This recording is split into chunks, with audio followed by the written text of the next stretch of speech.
I feel like last time we were, just getting into it and slightly nervous, which I still am nervous, honestly, to be recorded and everything. But I do feel that this time around it'll be a little better because I listened to the whole thing, obviously, and it just seemed. I mean, like the way I acted was so not like natural and how I would usually act. Yeah, I kind of was annoyed at myself because I kept saying like, it's kind of dumb, but no, I was really annoyed with myself. Thought it was super cringy. I was like for the first like half of it, I was just laughing at literally everything, and it was like, what are you laughing at, dude? Shut up. I don't think it was that. You probably were over analyzing. I don't think it didn't feel, because I went back, I think that same night, and my girlfriend and I like stayed up and just listened to it like while we were like laying, and yeah, I mean I thought it was the major thing was just when people were like talking without a mic or not, it was like too far like that or too close. Sam like what what. Yeah, it was. I mean, it was definitely difficult with 4 people and 2 microphones. Yeah, but this time around should be good. Yeah, just you and me. Mm-hmm. Just you and I. All right. Well, what should we talk about first? Should we get into the math being discovered or invented? Yeah. You want to do that first? Yeah. All right. Well, obviously that's like a loaded question. So I guess for the audience, we're gonna talk about the idea about if mathematics is sort of invented by people or if they like discovered it over time. Sort of like it. So I guess in other words, like you said earlier, Nick, 2 plus 2. Before we found that out, that was already true. That was already like that it equals 4. 2 plus 2 equals 4. Yeah. I didn't say the 4 equals 4. No. Yeah, that 2 plus 2 equals 4. That was true before we found it out. Mm-hmm. And then someone took our number system and basic principles of counting and came up with the description of something with a value of 2, kind of grouped together with another similar thing with another value of 2. You'll then have a grouping of that equals a value of 4, right? So yeah. Which, so it can describe physical objects or things, but then abstractly, like just as numbers, as symbols, you don't even need the objects. So in some sense, I mean, because it gets kind of weird because it's like if the universe was never there or just wasn't here, is 2 plus 2 equals 4? Is that still existing somewhere? Like I feel like to me that's kind of an irrelevant question at that point. Yeah, well, yeah. It's kind of like a metaphysical, philosophical question, but yeah, I mean, I think so. We call things, we label things with certain units, or we call things by certain names. So if you took like the Schrodinger equation, right? What that tells you, I would say that what that equation describes is what's really true about it. Versus if you compare it to its name, so the name Schrodinger equation, it could really be called anything. It doesn't really matter. So that's kind of the placeholder. Whereas the way that the numbers are arranged, or the symbols, the variables, what it's telling you is something true about reality that really has, I mean, you could argue has always been true, at least since the universe has been around. Right. So yeah, I mean the idea of mathematics being discovered and invented could then be applied to everything, like, I guess, right? Or all ideas of science, basically. Yeah. Yeah, I mean, it really only... So, like evolution, I mean, it's happening. mm-hmm. And before Darwin came around and went to the Galapagos Islands and realized, hey, these animals are fairly similar to things we've seen before, but Mm-hmm. they have special, like really special adaptations that like perfectly fit their environment. Then he kind of realized that, you know, evolution is a thing. But before that, obviously, it was still a thing. Mm-hmm. So, with something like evolution, that I wouldn't consider that a priori knowledge. So, you actually have to go out on the Earth and actually measure how species have changed over time, and You have to have prior knowledge of other species, and you have to have something that tells you that in the world. There has to be something that you have to go out and experience that tells you that. right. Right? Whereas something like 2 + 2 = 4, like, you don't have to go anywhere to see that, I guess.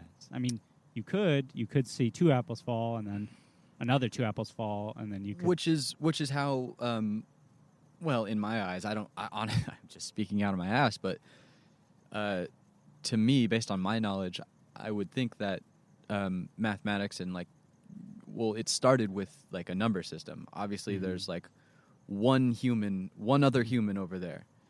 Together, we make 2 humans. Mm-hmm. Add another, we have 3 humans. And then in the early human age, like, they didn't have much need for high numbers, so they stopped at 10 or whatever.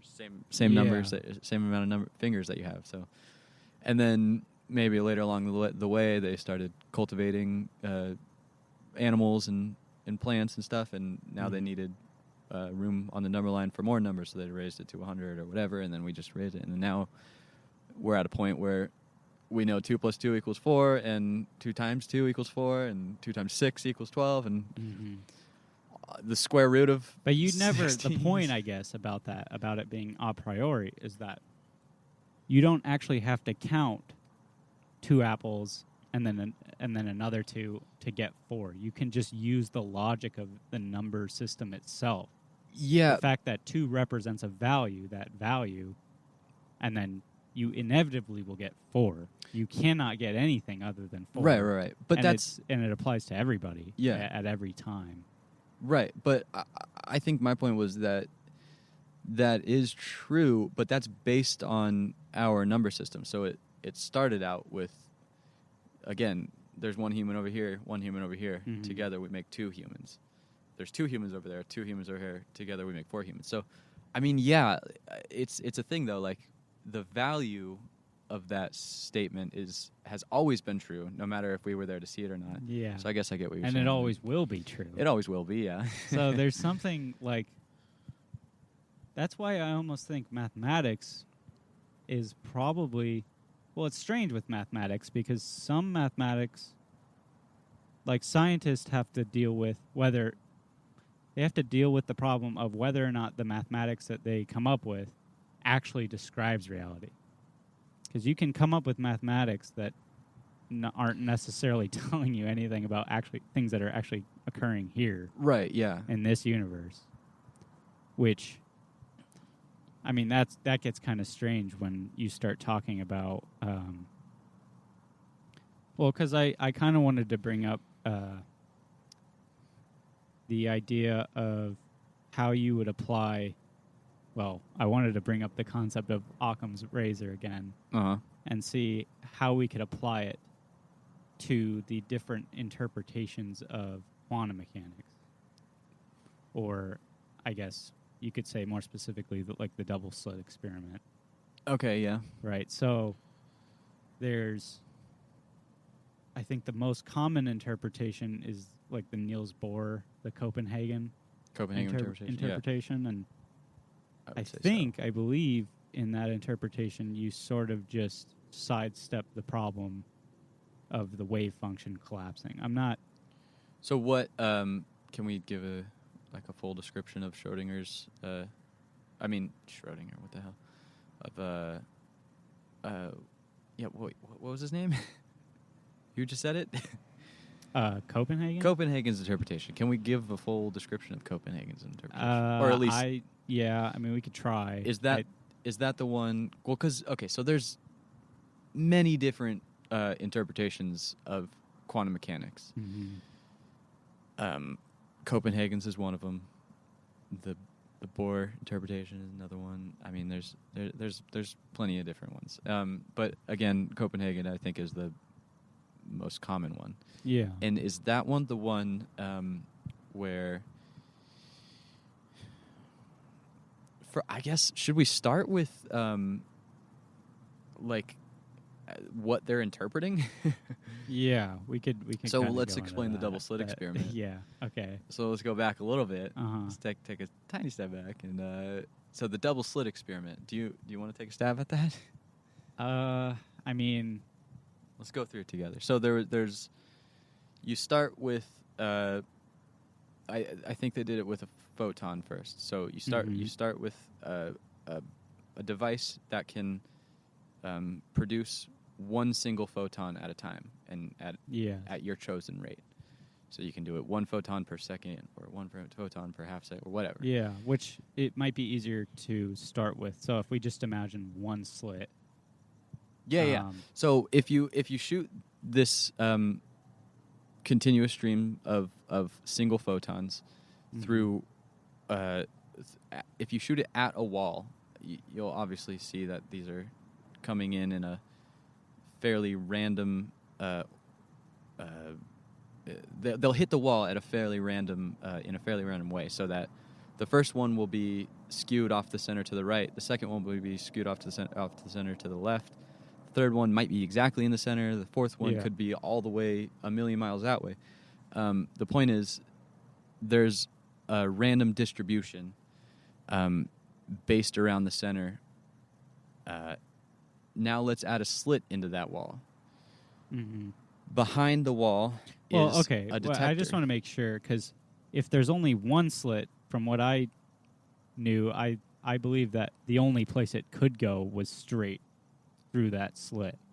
I mean, I suppose it could hit from an angle, but generally speaking, the main area where it will be distributed is that path along.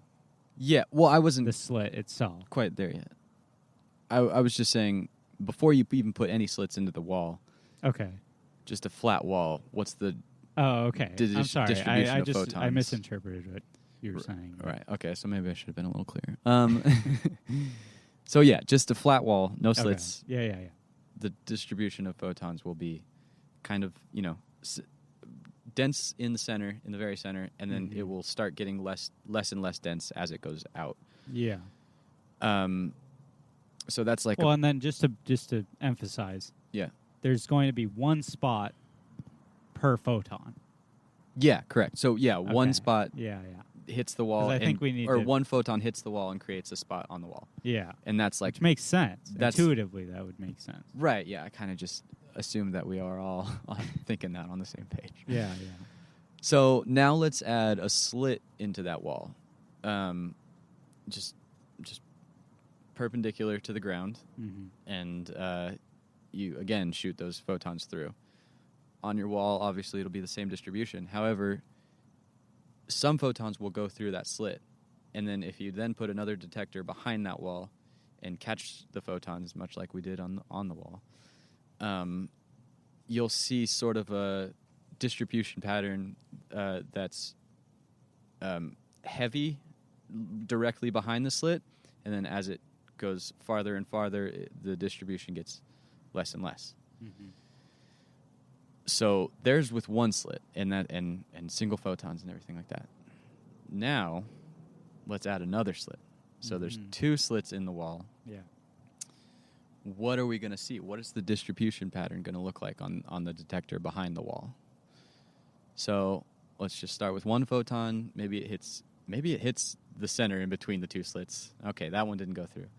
Send another one. Oh, it went through the left one and hit at some random angle over there. Send another one. Oh, went through the left one again. Another one. Oh, that one went through the right one. Left one, right one, right one, left one, whatever. Mm-hmm. Eventually, all of those detections on the back side of the wall, on the other side of the wall on the detector, through the slits, it will create what's known as an interference pattern.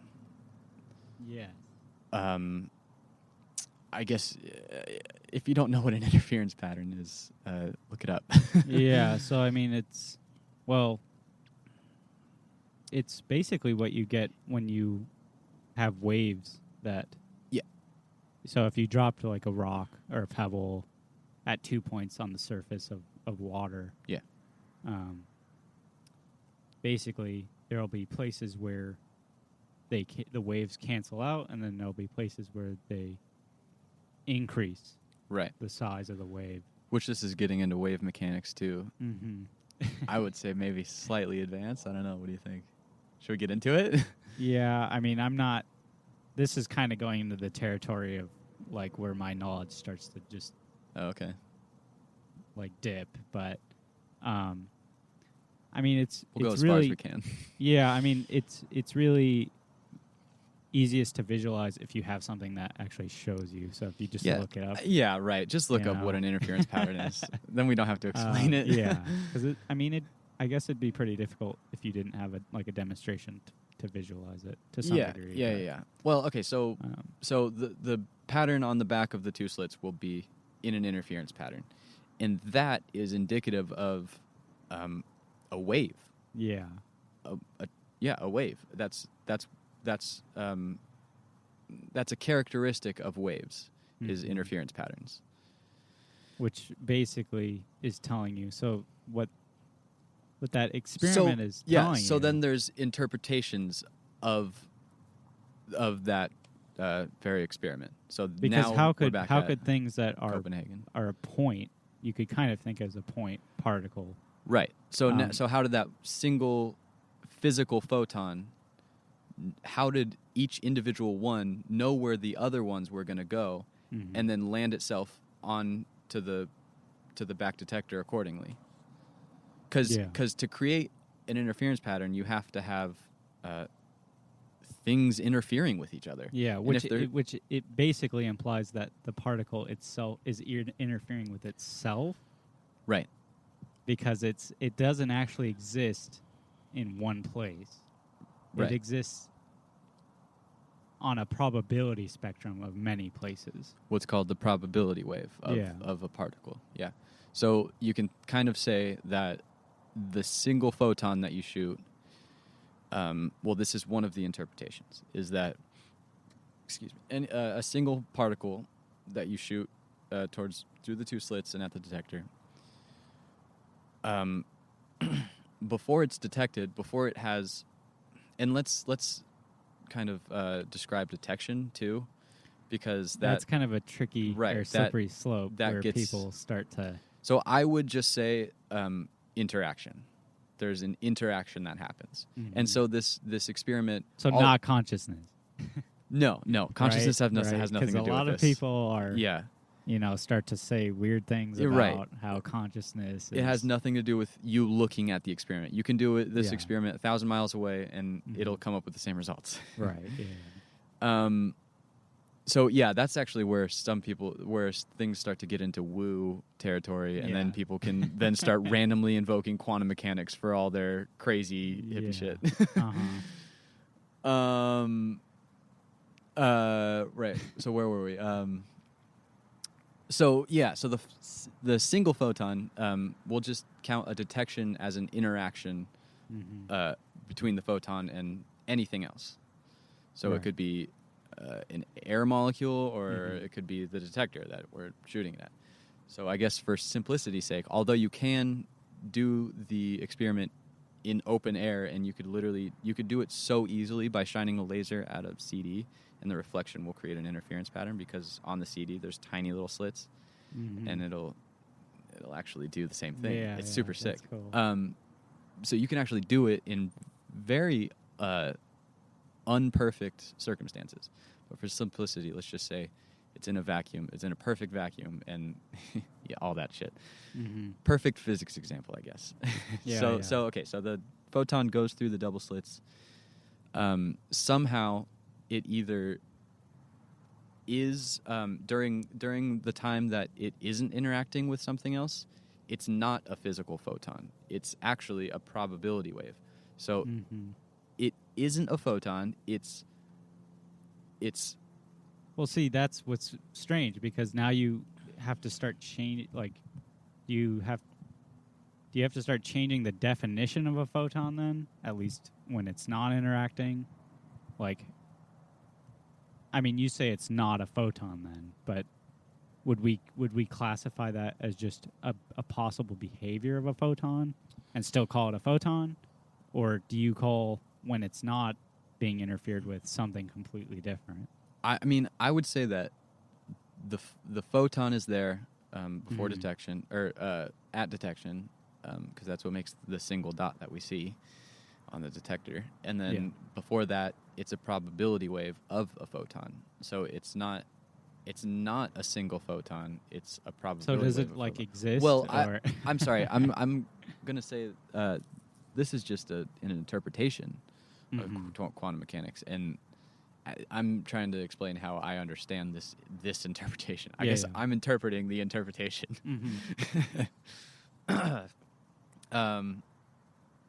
So I would think that in that interpretation, both the particle and the wave are separate things, but still describing the same things, because the photon is a part of the probability wave.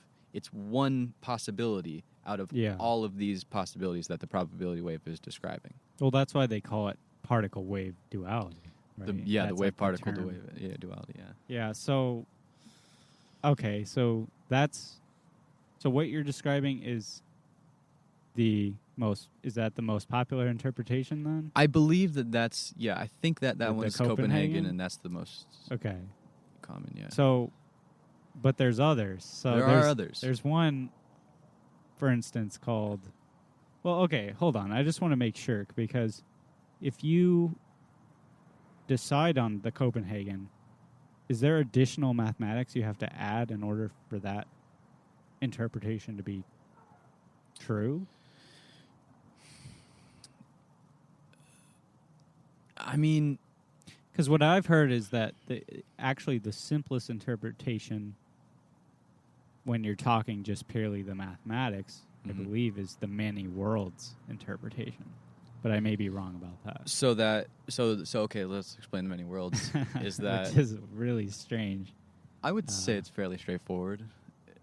Okay, or just a strange concept. You explain this one. So I'll take a hit.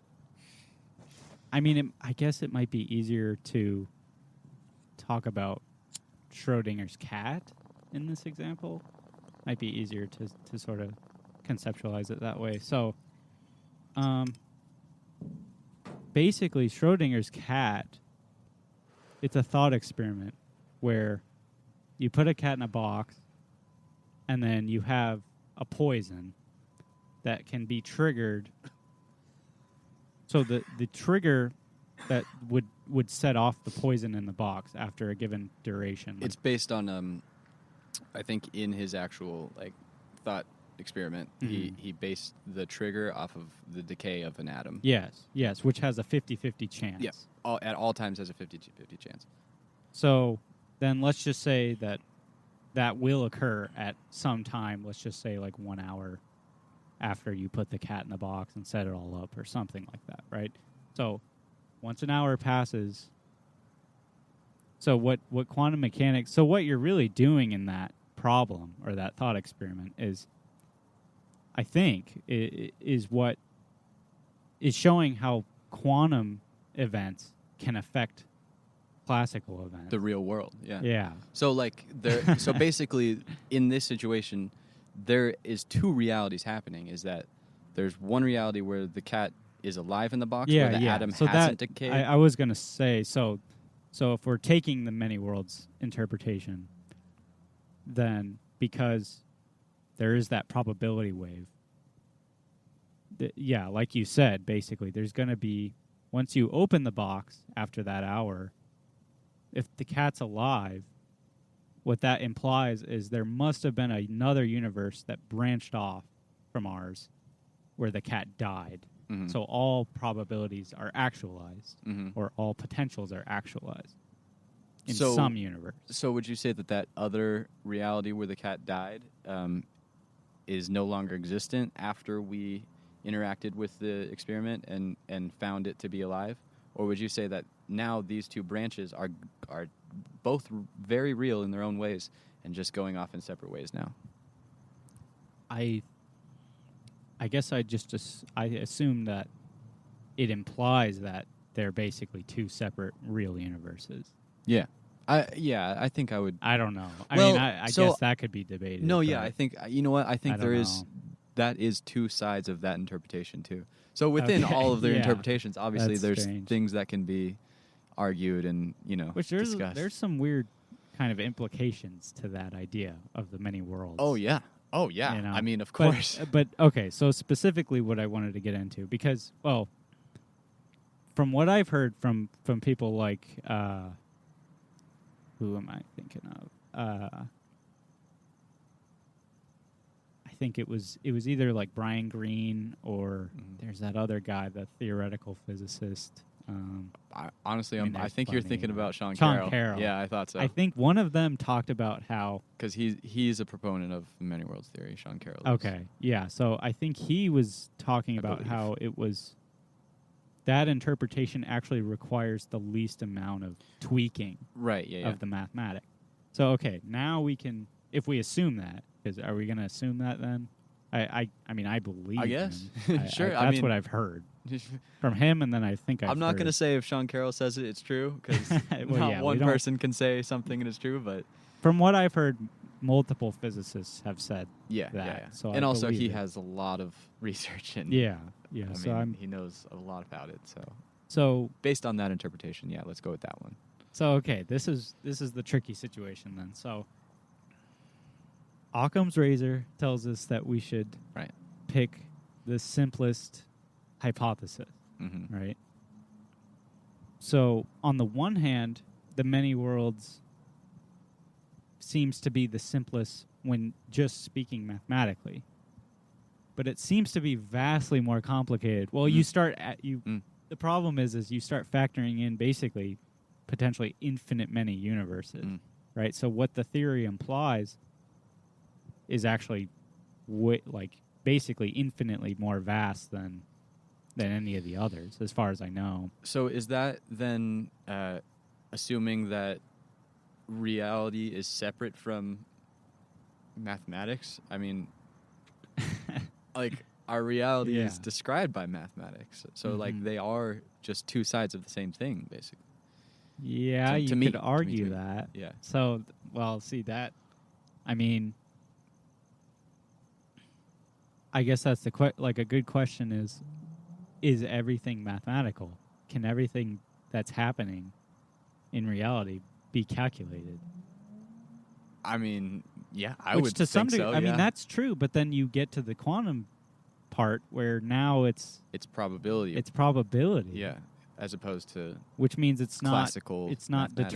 deterministic. Deterministic. Yeah, exactly. Which is a problem, which I think Einstein was very against that. I don't Mhm. think he was very comfortable with the Yeah, idea. he had trouble accepting his own He said, relativity theories, yeah, he said, I believe he said God doesn't play supposedly. or roll dice, Yeah. which what he meant, because a lot of people actually think Einstein was religious. Right, But they he was interpret that not. as- He was not. No, He did not believe in a personal God. he did not. I've read He- so much on Einstein. He definitely did not. So when he says God, what he's really invoking is the God of Spinoza, which is kind of synonymous with like beauty, with basically the universe. You could kind of just think of it as the universe. Saying the universe doesn't roll dice. It's not random. There has to be some deterministic. It's deterministic. Yeah. Yeah. So That's the which word that, to use. I mean, that gets into an interesting thing about whether or not, what these theories start to tell us not only does it become very vastly different from what we actually experience, in terms of what it's implying. Right. But with something like that, it kind of makes you emotionally conflicted because then you start saying like, well, I don't want it to be that way. Well, I mean, definitely don't use your emotions when you're making physical theories. So but it seems even Einstein was almost biased in that sense. Yeah. So it's like it's almost inevitable to some degree that people definitely will be. But it's not like he was. But you try your hardest to not. Yeah. Yeah. I mean, it I didn't even I just said that I read so much on Einstein and I didn't know that he was talking about, what did you say, the god Spinoza. of Spinoza. He was a philosopher. Well, I think he may have been a polymath, but he did philosophy and other things. Right. So yeah, he just kind of took that. As far as I know, that's another one of those things. I mean, I've heard, like, I think Neil deGrasse Tyson talked about that. Other scientists I've heard. So from what I know, and I think I've even looked it up and looked into it a little bit. So yeah, which makes sense. I mean, so did that?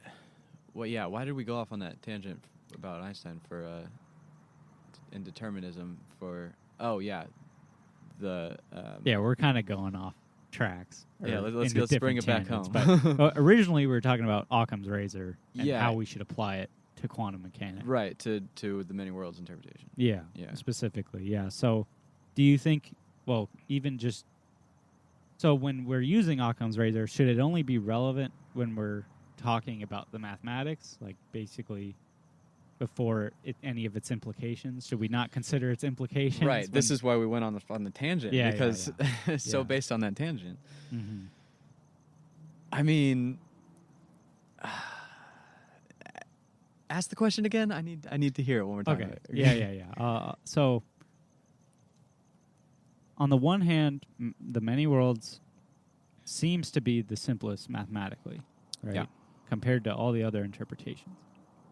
But on the other hand, it seems to imply. I mean, it basically implies many universes, which is vastly complicated. Up to an infinite amount of them. Yeah. So, does that mean, is Occam's razor appropriate for the many worlds, or since the mathematics itself? Okay, should so we consider its implications? Occam's razor, while it says that you should always take the most simplest of explanations to describe something, it's not always true. Mm-hmm. That's not always the case that you should take the most. Sometimes it's a very messy solution, and it works, and that's just fine. And is that because there's multiple solutions to the problem, and you just happen to come across one of them, maybe not the best one, but one of them, and that's why science changes, obviously. So, yeah, where were they going? I mean, so yes, I can understand. So Occam's razor isn't always going to apply. Probably the best way to go about it would be to have scientists look at all the different interpretations and their implications and work them out at individual levels, rather than just be saying, many worlds is simplest, let's just stick to that, So the other thing, is there actually any reason to believe one interpretation over any other? Well, if it, or is it just faith? If it works, no. I think if it starts to work, if one interpretation over the other starts to work in more situations, then you start to favor that interpretation. But we're not at that point. No, definitely not. Although quantum mechanics has, and all the mathematics involved has, like, been highly proven. Like, it's literally the most proven thing in all of science. Out to 14 decimal places. I mean, something like that. It's the confidence in which the quantum theories are proposed is very, very high. Yeah, more so than any other theory that we have about anything, because we have tested it on many, many things, many, many times. The LHC observatory, the Large Hadron Collider, the Particle Accelerator in CERN, Switzerland.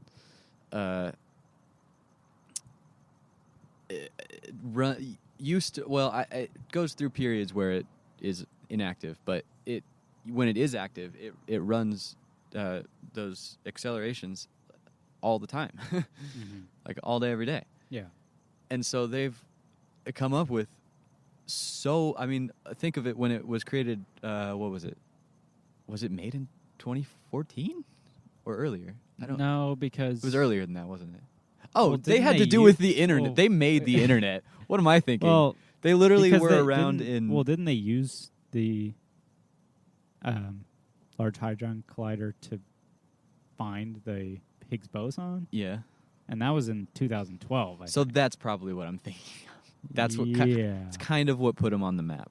But they have been around since the early 90s, and probably before. But they were the inventors of the internet. They had the first server, I believe. Which, okay, I kind of wanted to get into this topic of how society and how physics, or I guess you could say science in general, like how they sort of evolve. Because everything we have now, like what we're using right now, completely around us right now to do this podcast, if we didn't know anything about electromagnetism, for instance, right, it wouldn't be possible. Right, literally everything we're using. It's funny because I think about this sometimes. It's like it's kind of like the cliche that like there's like the kind of like jocks, I guess, of high school that kind of will harp, especially on like nerdy people, you know. Which I'm kind of a nerd. I feel like we're kind of nerdy people. Definitely. But I feel like it's nerdy people who make the world go round. who've allowed us to have everything that we have now, Yeah, the convenience absolutely. and the technology. So really, the nerds should be like at the top. Put on a I mean, pedestal. if we were doing it based on, you know, who's really making society better. Based on like for merit, everybody, yeah. You know, so. No, I know what you mean. I don't know. It's kind of strange how that. So, you know. yeah, I mean, it's like... I mean, not to put people in the groups. To that point, though, it's like, just kind of funny. But pro athletes, like, they're making millions a year. Yeah.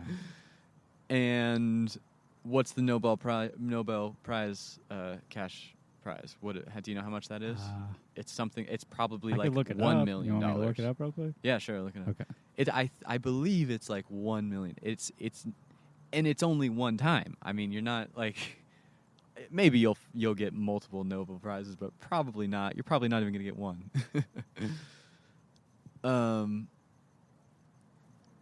Nobel Prize. What is it?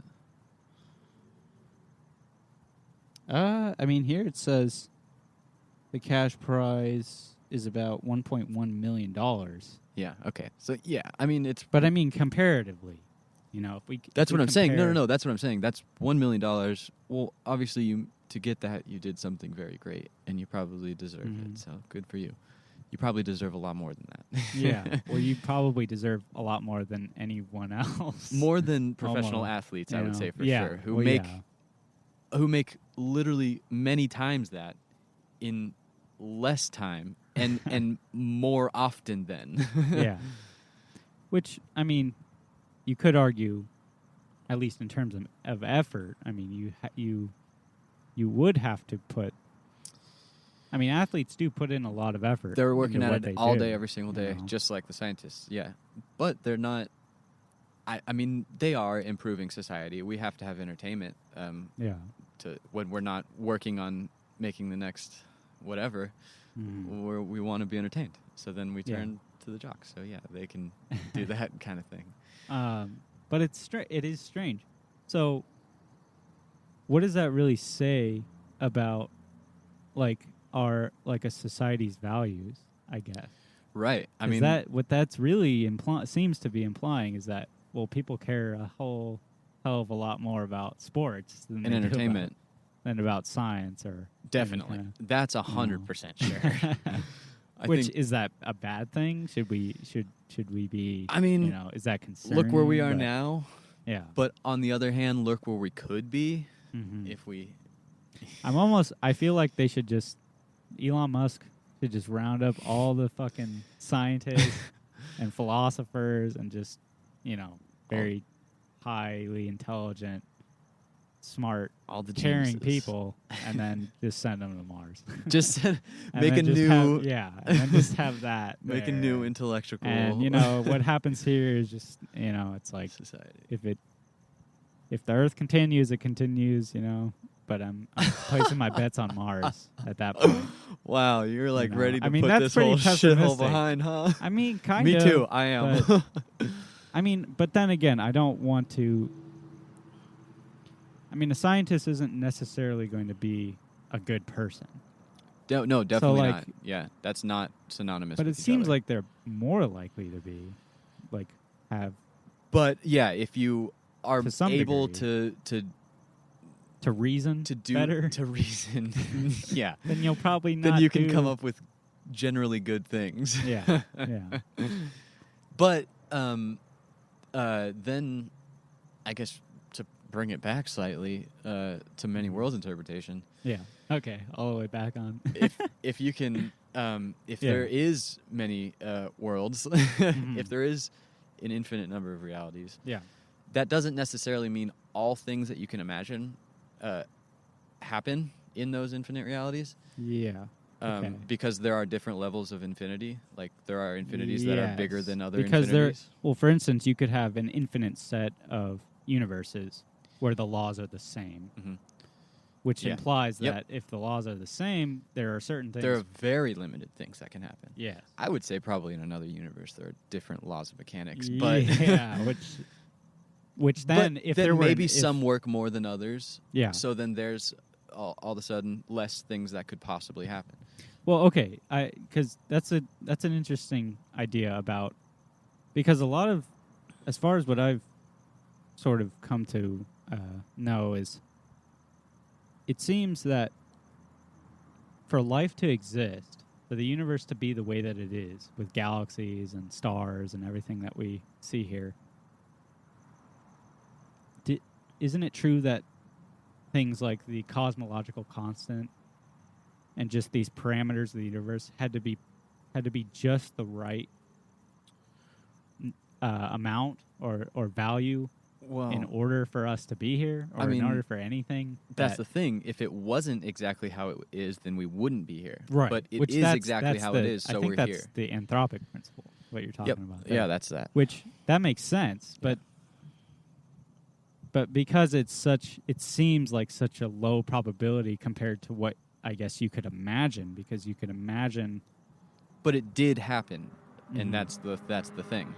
Okay. It did happen, and you're here to experience it.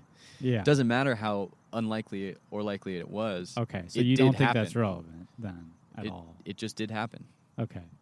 Because some people would say, well, because those values, if they were just slightly different.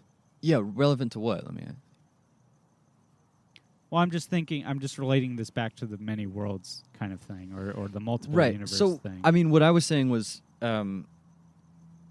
based on that, and I was bringing it with society, is that in your choices, do you really have free will? Because at some point you can sort of dismiss the things that you do because it was your quote unquote destiny to have that happen. All the things that have happened before that have led up to this moment, and then moments after as well. Yeah. Okay. One causes the next, which causes the next, which causes the next, and all the way to the beginning of the universe and these many worlds. The beginning of these many worlds. So that's where, is it a thing?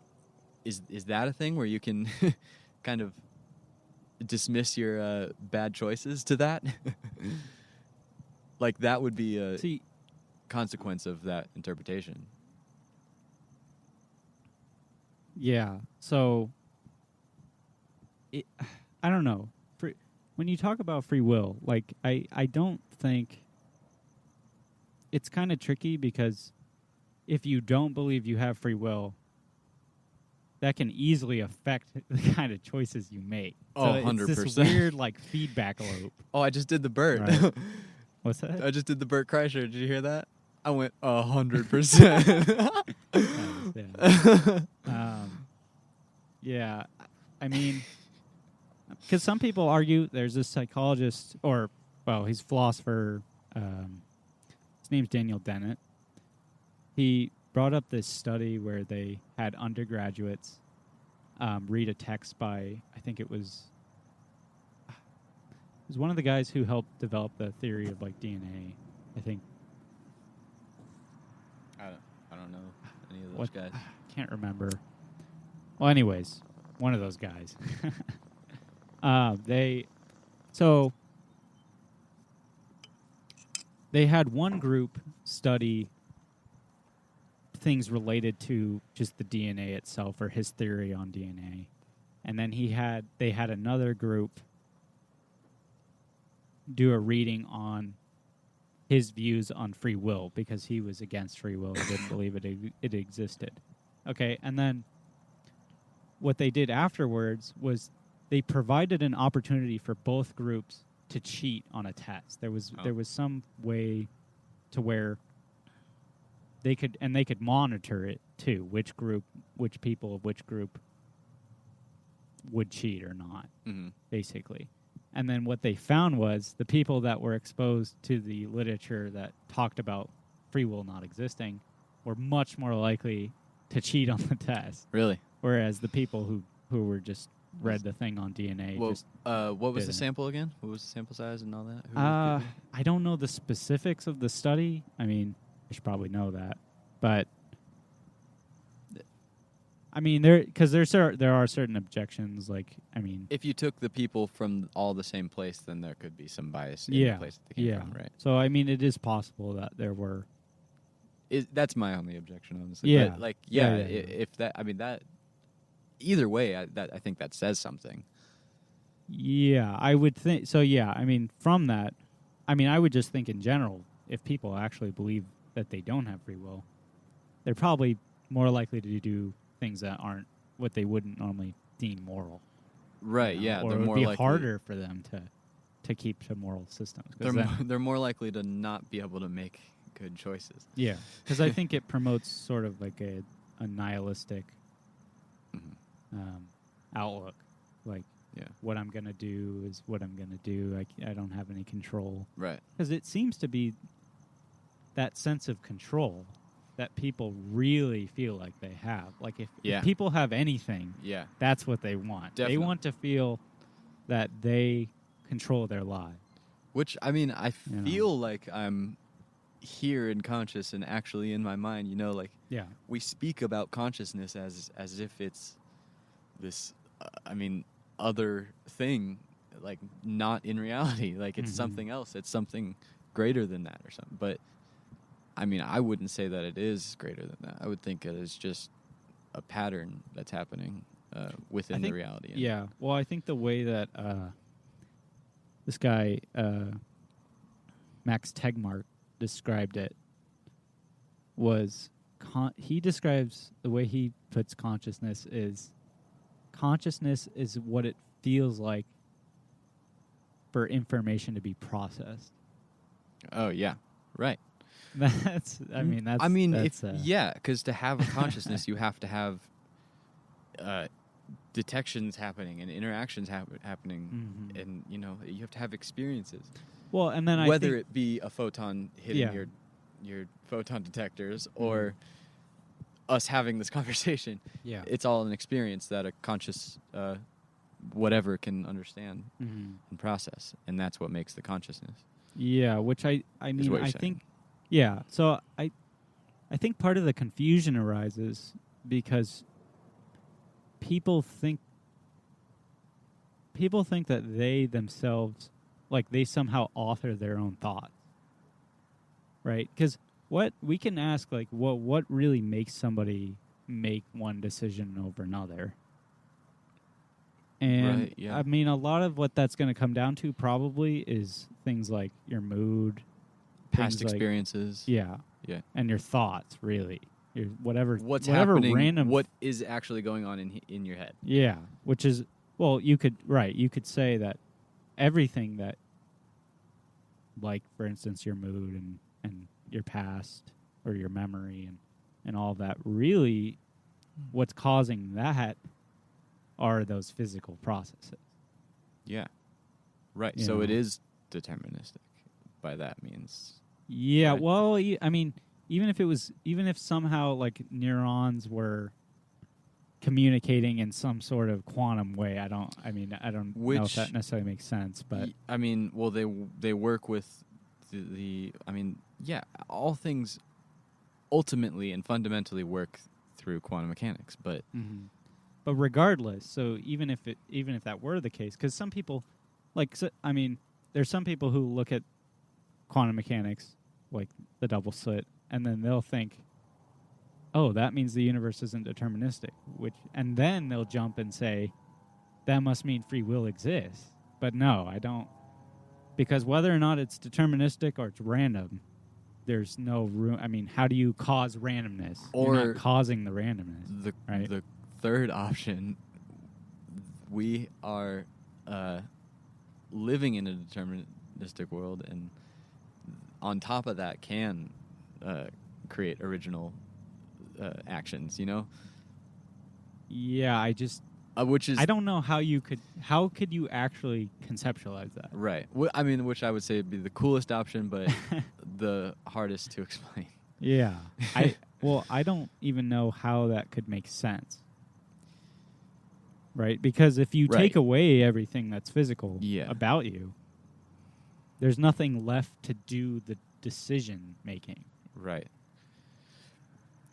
I guess. No, I know. Like, where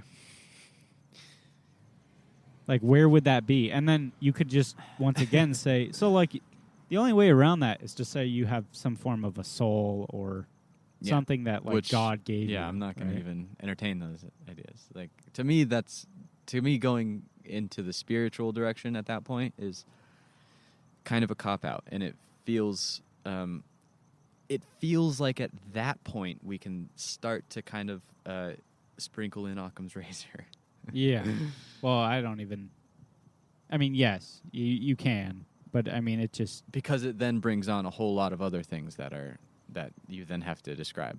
But I'm not trying to do that. I'm trying to just say, let's describe this one thing that we're trying to do, which is, even if you did say that, like, okay, there's a soul. Well, okay, does a soul operate by certain parameters? Right. You know, and then if you know those parameters, then isn't it gonna go back to quantum or deterministic? How could it transcend? Is it like then causality? Come back to what we can? Is it maybe going to be even the next step of quantum mechanics? Like, what happens after that? What we discover next that encompasses more knowledge? Mm-hmm. Maybe it turns out that the soul is real and is truly explained by some weird science that we have yet to discover. Yeah. Or invent. Mm-hmm. Yeah, but I mean, I'm not saying that that's the case, but it doesn't look that way. Right. I mean, as far as we know. Yeah. And it's not really reasonable.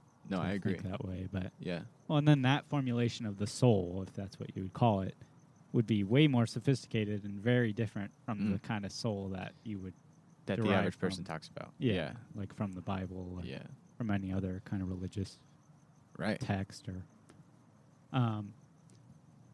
So yeah, I mean, those are some pretty deep concepts, I'd say. I mean, so would the consciousness like arrive from the soul? Well, I guess consciousness. Like, is that the missing link between what would make us? I don't know. I'm just. I mean, I think people equate consciousness with. I would just like to understand the other side, like, because to me, again, going spiritual in the spiritual direction is just a step in the wrong direction. Like, I would say, let's explore some more creative ideas. How about some more interesting ideas, or also some other more boring ones? But let's explore all of them and come to a better conclusion. Yeah.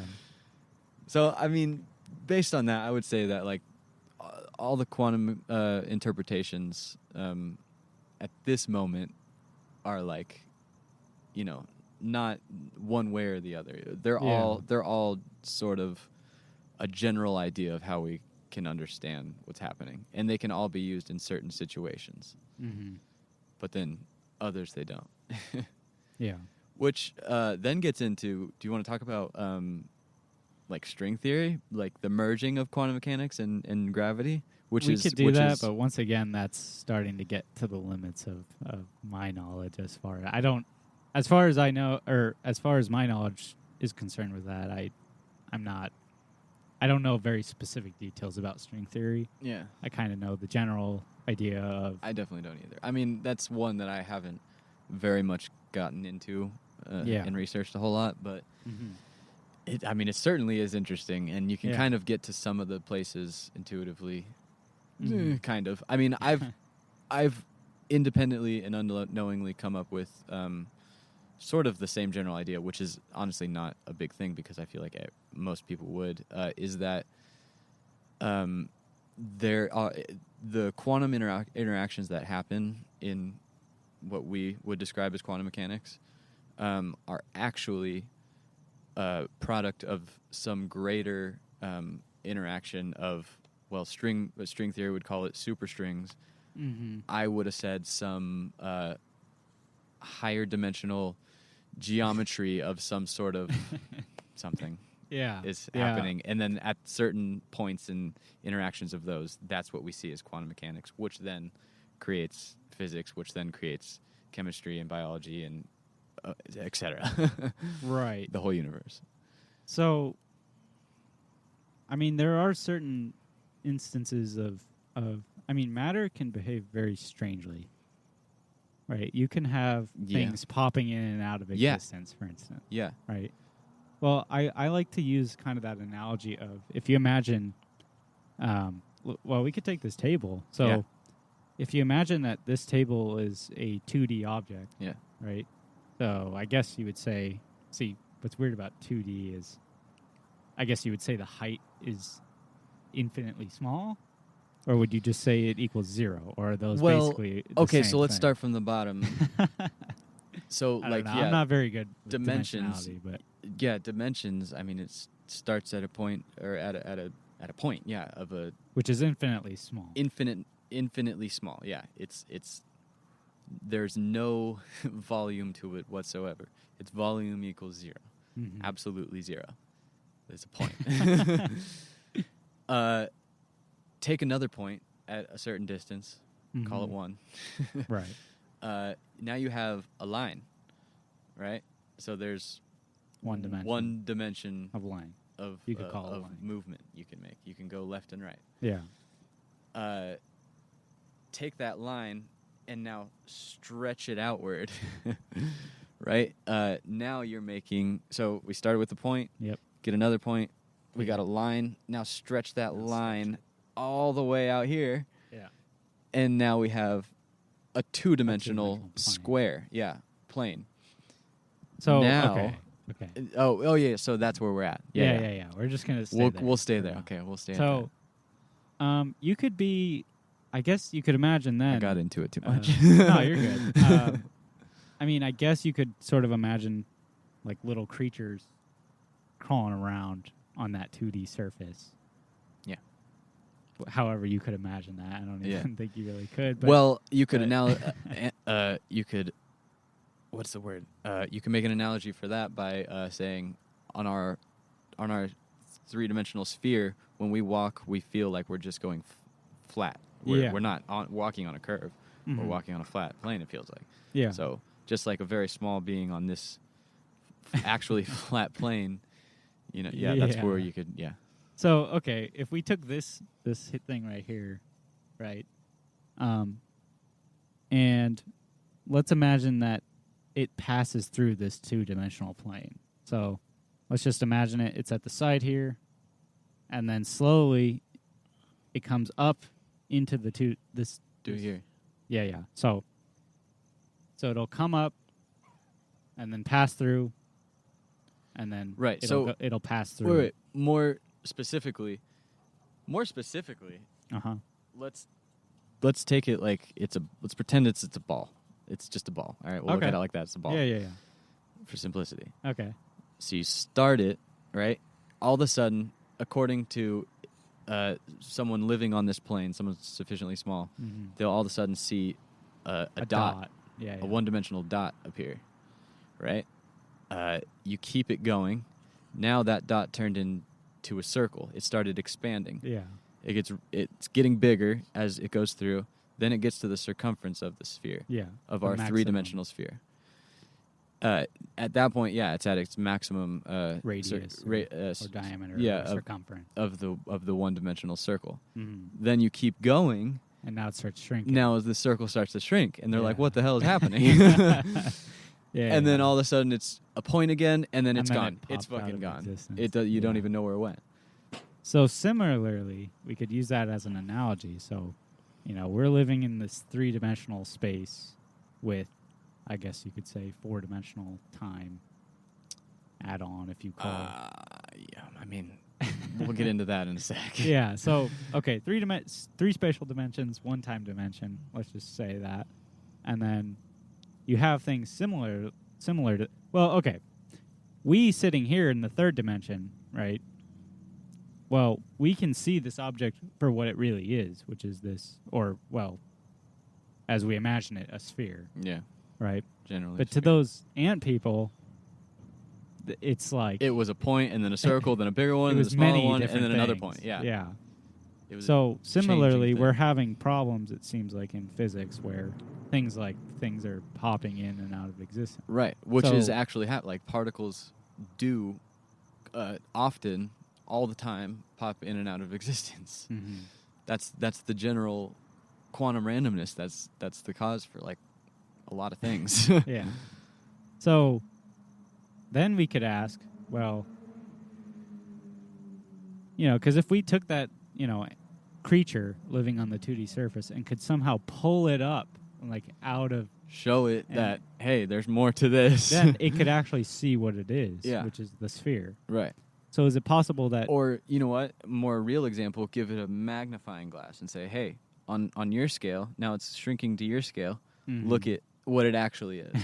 So then that's equivalent to us, finding a magnifying glass and seeing bacteria. Now, a whole new world. And now they get to see a whole new world of... Yeah. So, analogizing that, you could say it's possible we're seeing these phenomena because there are higher dimensions that we're just not aware of, or that we can't. That actually really points out sets a good point that, again, that small being that couldn't see this three-dimensional object because it was just simply too big, it did something weird within its within its realm, within its two-dimensional realm. Wait, what was I saying? What were you? The point at so it does something weird and it thinks it's something else than what it actually is. Mm-hmm. Sorry. No, you're good. The magnifying glass, you show it, you invent a magnifying glass for them, and it gives this big image down to a very small image, and then they can see at their two-dimensional scale that there is actually 3 dimensions. Mm-hmm. There's another dimension that they didn't see, and they can physically see that. So maybe there's a way that we can see a fourth spatial dimension. Like, it's just too big or too small for us to see right now. Mm-hmm. So we need some sort of instrument to, like, play with it in such a way that we can play with this on a two-dimensional surface. Which the thing about, like, supersymmetry or string theory is that it also invokes multiple universes, right? It implies... No, dimensions. Did you mean dimensions? Well, so... Okay, as far as what I know, so with M theory, it's something like 10 dimensions, and then plus... I don't know specifically. It's something like, I think the highest number is somewhere around like 11 dimensions. I've seen up to like... As far as with M theory. 32. Okay. And what M theory implies, at least I was under the impression that it implies multiple universes or infinite many universes. Oh, okay. In that's addition that to that, like higher dimensionality. one. Yeah. So M theory, I don't think you said, is part of. So string theory is just a general term describing a plethora of of string theories. M theory being one of them. Mm-hmm. Yeah, there are other ones But that have different dimensionalities. Is it not true that all forms of string theory require not only higher dimensions, More than what but we have, also more universes? I don't know about that universes. Where are you getting that?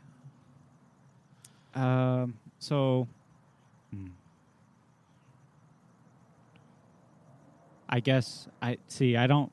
That's where my understanding kind of breaks down as far as how dimensionality is related to the possibility of more than one universe. I guess. Well, I mean, again, bring it back to the two-dimensional being on this plane looking at this three-dimensional object in our realm. It's all happening in this universe. Yeah. And then there could be another universe where that same thing is happening, but in 4 dimensions it's happening. Right. Okay. And ours is merely 3, so it's still happening. I think I made the point, right? Yeah. I don't know, man. It's hard to kind of. I mean, I'm not super well polished on string theory, but yeah. But as far as I know. Yeah. Well, so yeah, it's still in that other universe. That's the difference, though. Between it could happen in another universe, but that's separate from dimensionality. Like, yeah, there could be multiple. It's just a dimension is a direction of movement. Mm-hmm. So for us, we know how to move left and right, forward and backwards, and up and down, and all combinations in between those. So then, what would it mean? A fourth dimensional being would be able to move in a direction 90 degrees from all of those 3 dimensions. Yeah, I could never. I don't think I could ever really visualize that, or I don't even know if it's possible. I think it's possible. I really do think it's possible. I don't think we've quite come up with the right ways of making it possible, but I do think it's possible because I feel like I've come not super close, but like fairly far in understanding. I think I heard that like it's possible that Einstein could imagine that. I don't know. I mean, who's to say? Who knows? Yeah. But yeah. My point is though, you can physically play with the mathematics of less and more dimensions. Like on paper you can play with it and raise the dimensions, lower dimensions, and then you can, if you get to a point where you can understand intuitively the 3-dimensional universe, and then you start to play with the dimensionality of those mathematics, then you can sort of get -1 dimension and an intuition of the 4th dimension. You can sort of understand how its movement would interact with our.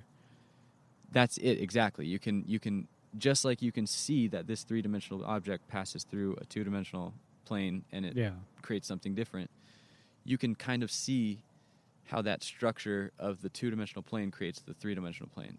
Well, on the what same about scale, time? You can do 3-dimensional. So imagine, is it possible that if you were a 4th dimensional being, you could somehow, instead of being, because time is just a one-directional.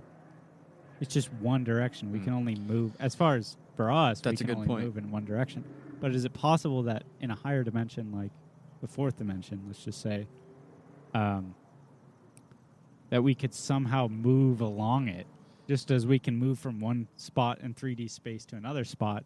Is it possible we could move from one spot in time to any other given spot we want to go to? Right. I mean, so that's a good point, because maybe that direction that you're moving is the 90 degree from the other 3 directions. Yeah. I mean, to me, I'll use my bias on this one just to answer it. Yeah. To me, that's not the answer. To me, Okay. there's a difference between a temporal dimension and a spatial dimension. Okay. So that you can move in different spatial dimensions. Right. And maybe you can move through the flow of time, but Well, that gets the to the flow question: of time is time like? Is it just an abstract? If you can travel time on your own will, forward and backward, that's a separate thing. I'm saying. Yeah. Regardless of how many other spatial dimensions you can move as well. It's just different. You can do that if you are a 3-dimensional being or a 2-dimensional being or a 1-dimensional being. Okay. Because particles can do that, and they are 1 dimensions. How do you like that? Yeah, okay. Yeah, that's... you got me there. There you go. There you go. It's weird, man. Yeah. I mean, it's so strange. Yeah. But yeah, I don't know... where do you want to go to next? I mean, do you have any idea? I don't know. I guess I'd like to point out that I think this is going a lot better than last time. Yeah. Episode. Last time we had fucking a guy walking around and shit, Sam, which is fine. It was kind of funny. It was like awesome. he was like standing over here at one point. It was fun. And it was real dynamic and interesting. Yeah. I wish we had the video going. Honestly, I don't know if the video's still going on this one. Oh no. I mean, maybe my phone shut out, Maybe. but I'm not sure. We'll have to see. I've done Then a probability. Yeah. Yeah, right probability. now the camera state is a probability wave. We'll go actualize it when we're done here. But I've like recorded like skate sessions on my camera before, and well, actually not with this one, so I guess I don't have any experience with this camera. This is just my phone, by the way. But so it could be on, it could be off. Again, probability, I'm not sure.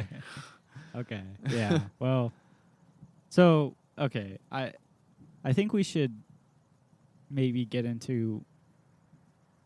So earlier I was kind of talking about Kantian ethics versus utilitarianism. So Kant had the idea that that you could derive some sort of universal ethic similarly to how you could derive like a universal equation. He kind of saw what we were doing in physics similarly to what you could apply to morals or moral systems. Yeah.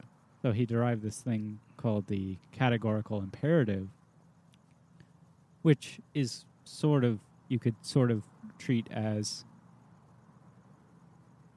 similar or sort of like the golden rule, like do unto others what you'd like done unto yourself, but it's applied more universally than that. So what it's really kind of saying is in order for me to deem something a moral act, I have to believe that everyone else should be able to do it as well. Yeah. So if I go to the grocery store and I just contemplate whether or not I want to steal something or, put that Jell-O pack in your pocket. I would have to basically say to myself, okay, if I steal this item, whatever it is, what I'm implying is that everybody else should be able to steal. Yeah. It should just be okay to put a Jell-O pack in your pocket. Yeah. And if I don't believe that, if I don't believe everybody should just be able to steal from each other, right, then that means I can't. Then it would be morally wrong to do that. Right. That's where the morals come from. And the important thing is that it doesn't matter the circumstance. So, for instance, which I kind of brought this up earlier, there's a thought experiment where, let's say, like a burglar or somebody, I don't know, you could say like somebody from the mob. Let's say you're a woman and your husband, has been tied up into some mob dealings. Yeah. And so these guys show up at your house and they basically come to your door and they say, "Oh yeah, like we're looking for your husband. Like we needed to just ask him a few questions, Yeah. You're like, these guys are wearing suits and have a weird accent. Yeah, so once again, so okay, first, if we assume that this woman, if she comes to the Mm-hmm. conclusion that other people shouldn't lie, so she uses the categorical imperative. She says, I'm not going to lie. Lying is morally wrong because if I don't believe anyone else should be able to lie. Right. Then even it wouldn't matter the circumstance. So even though this could potentially, I mean, she may not know it or not. Let's just say she knows that these people are like after her husband. Right. Right. For Well, years. according to Kant, you have to hold that moral universally in no matter what circumstance. In you're order to be considered morally right. Yeah. Yeah. Which means she would have to tell the truth. Yeah. She would have to say, Or be called morally wrong. yeah, she would have to say, oh, my husband is, in the bedroom or he's out back, Yeah. Which, I mean, to me seems a bit ridiculous, Yeah. I guess, right? I mean, obviously. Yeah. Yeah, so, but there's a second part to his categorical imperative as well, which is it basically boils down to you shouldn't just, you can't just treat people as a means. You have to treat them as ends, which means, see, okay, so let's get into utilitarianism Okay. first.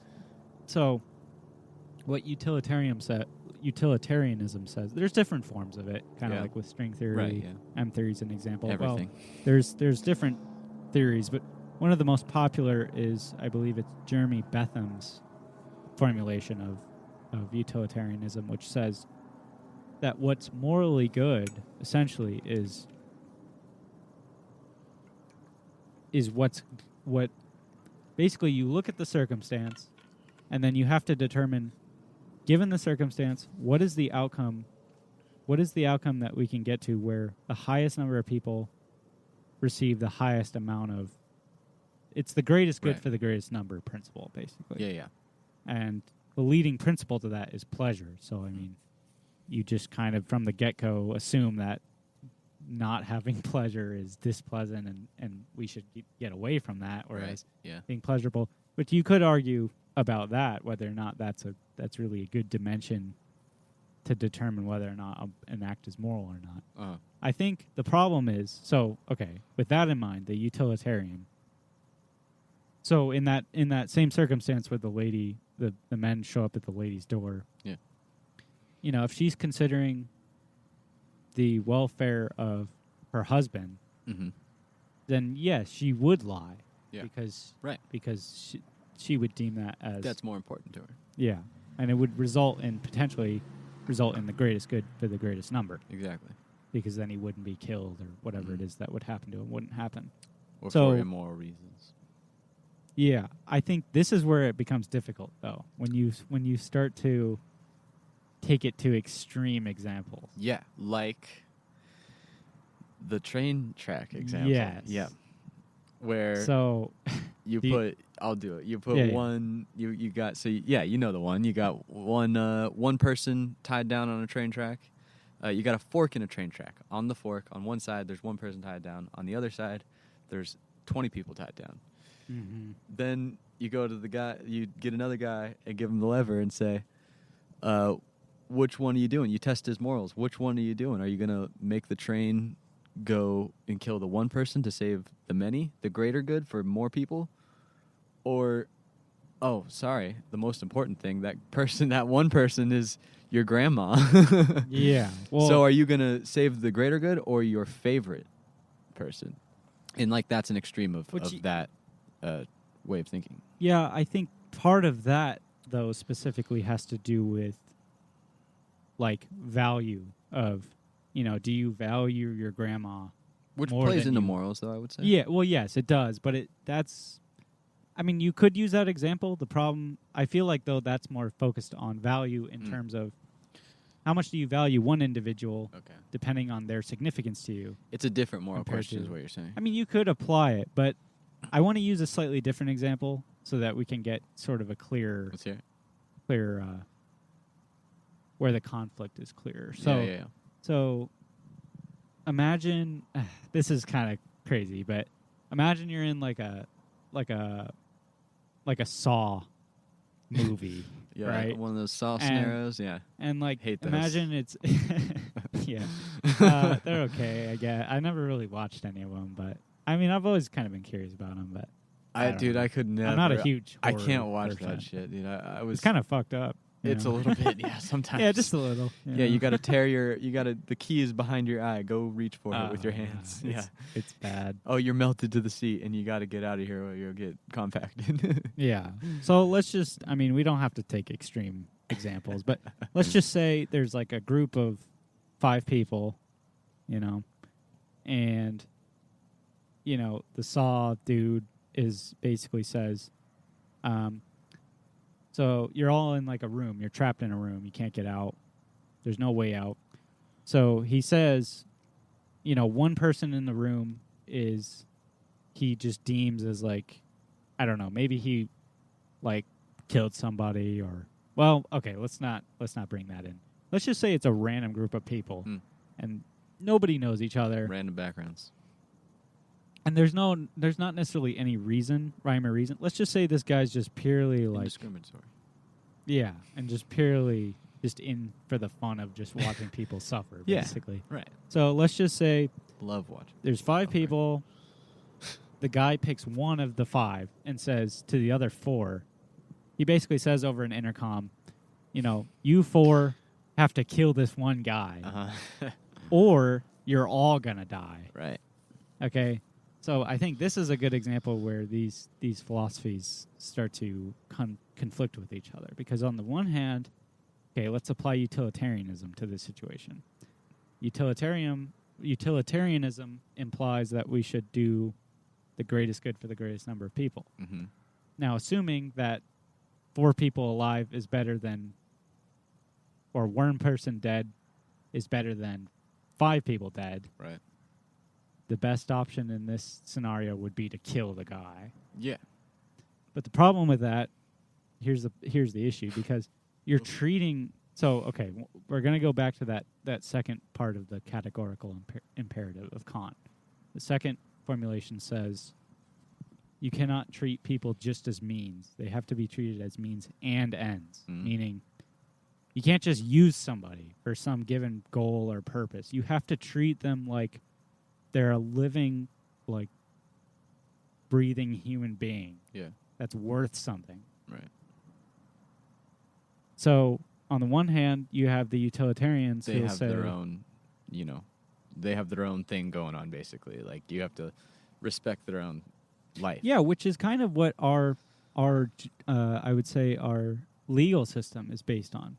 Because even if we capture someone as atrocious as, even if we had captured someone as atrocious as Hitler, who actually killed himself before that could ever happen,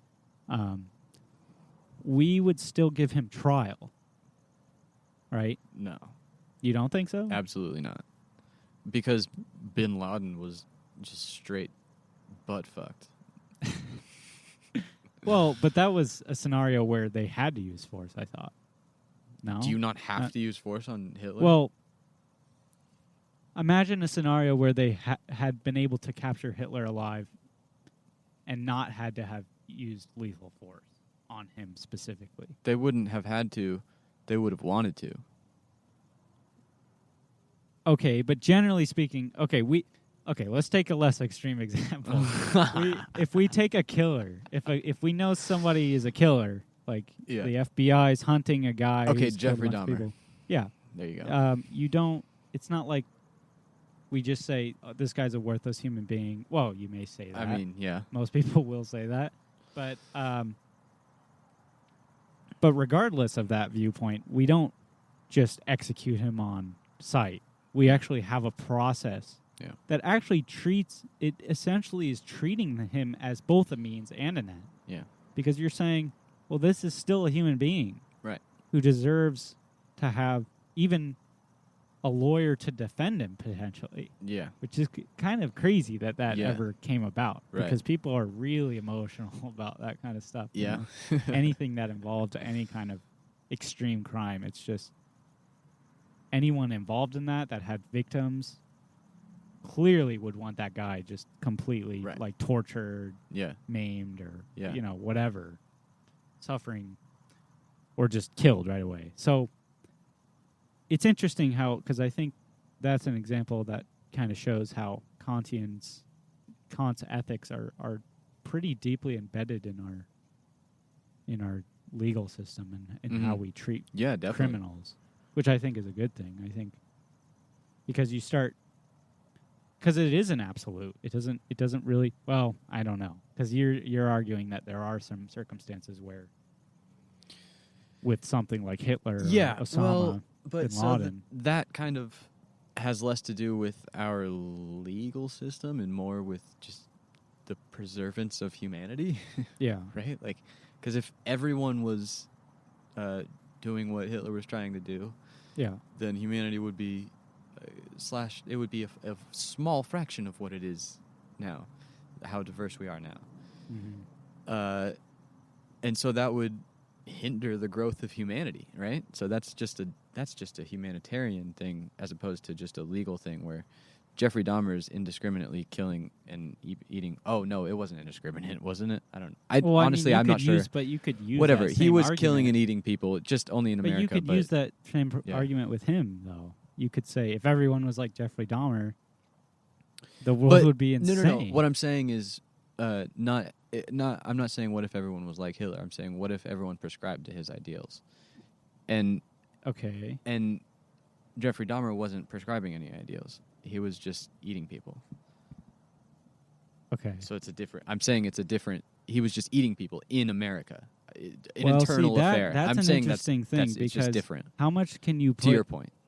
Sorry. Okay, I want to be careful about how I tread this because this can sound like sympathetic towards Hitler, but Okay. how much do you think that Hitler? Here we go with the anti-Semitism again. Well, okay, hold on a second. I'm just kidding. Before we get into that, because that's a whole another thing. I just want to make clear what I'm not a sympathizer for Hitler. Obviously, I'm just going to make that clear. Obviously, but before we get into that, any sane person wouldn't be. Yeah. So I just want to make sure, or I just want to clear up what we were talking about earlier about the hypothetical situation. So with the 5 people. Yeah. So yeah, according to, once again, just to reiterate, according to utilitarianism, you should kill the one person in order to save the suffering of the 4. Mm-hmm. But see, there is a conflict there with Kant's ideal of treating people as means and ends, because essentially what you're doing when you say, "Oh yeah, let's just kill this guy because then us 4 can survive," or even if it's just you're not even concerned about your own life, you just are just logically thinking about it, right. just statistically, which honestly would probably be what I would do. Yeah. You're still treating that person as a means. You're not treating them as an end. Because what you're really reducing everybody down to is almost like you could just kind of think of it as a math equation. It's like 5 minus 1 is greater than 5 minus 5. Okay, yeah. Right? Yeah. So then that's better. That's right. what you're saying. But greater, you're basically just treating that person as a 1. You're not treating them number. as a living, breathing human soul, right? Or so person. It diminishes the other human to just a value, just a one singular value. And so I think that brings just up an interesting thing about so what is right in that scenario? I mean, is it really? Wait, how did that almost agree with Hitler? No, that was something else. Oh, That okay. was something else I wanted to get into. That's unrelated. Okay. But what I'm saying here is that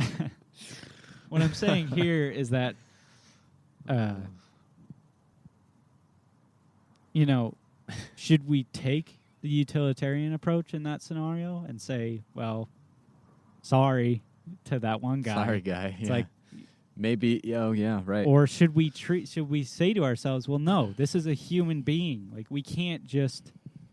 So then, would we just all die? Right? Would we just take which that seems other option? ridiculous? Which because seems yes, a waste of 5 human lives.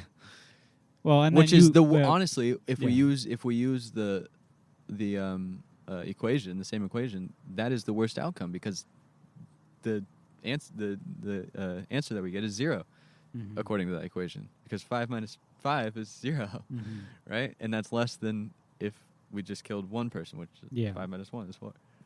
But yes, I think that So it would be the worst. it's a solution. it'd be the worst solution according to that Yeah. logic.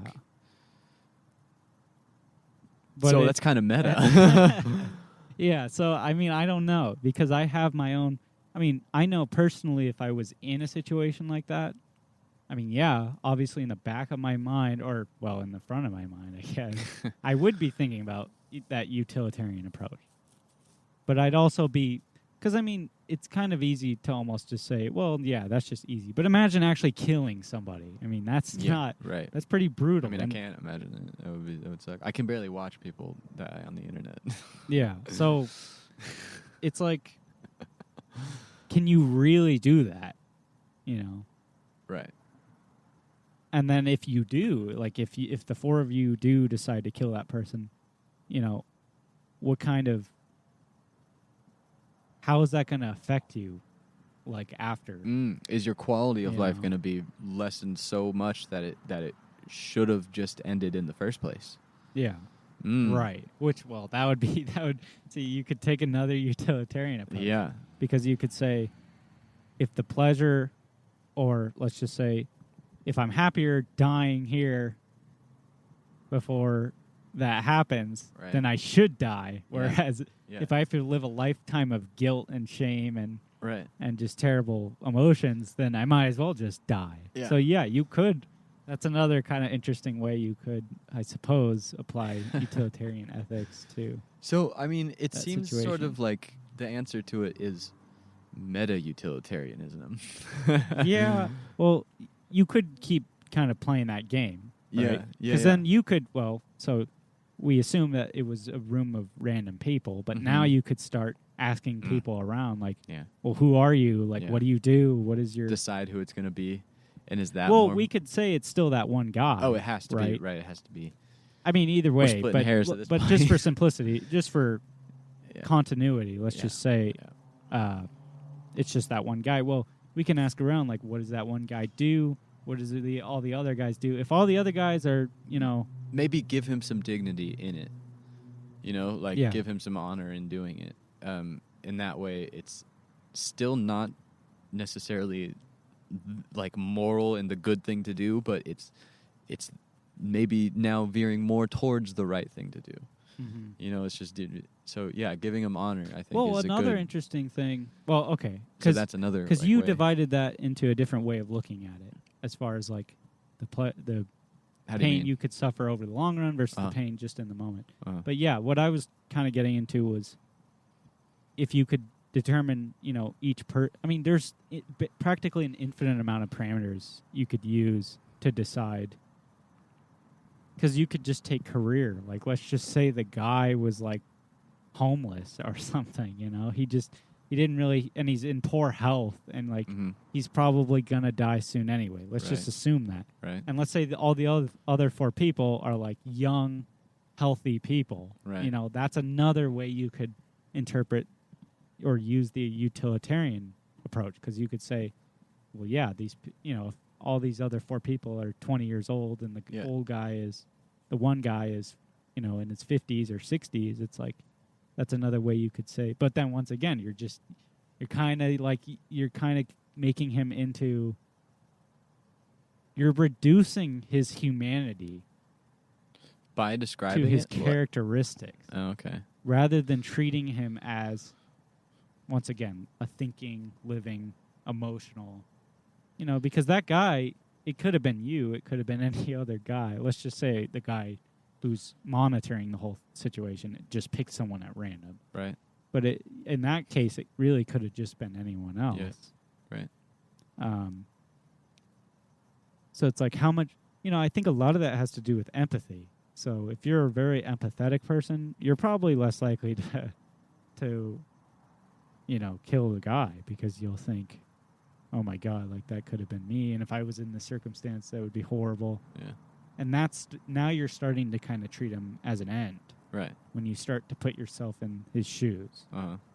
Whereas if you just sort of approach it with the utilitarian approach, it's kind of just, it's all statistical. It's mechanical. It's logical. It doesn't necessarily, I mean, well, partly it could consider those factors of the factor that it could have been anyone else. The fact that the guy himself has emotions. Mm-hmm. But still, I mean, I think the basic argument would be the greatest good for the greatest number of people. So it would have to be, regardless of how emotional or how devastated or how, how much that guy could be pleading for his life, it doesn't really matter because it's about the greatest good for the greatest number of people. Right. So I don't know. I mean, some people, I think of these I think it's a good way to kind of exemplify how different philosophies can differ from each other. It's actually called reductio ad absurdum. Okay. I have a YouTube account I made. I don't know if you saw that, but that's my account. And reductio ad absurdum is basically, it's that method of using extreme examples to show whether it could be a flaw or, well, I think typically more it's used as an argument against something.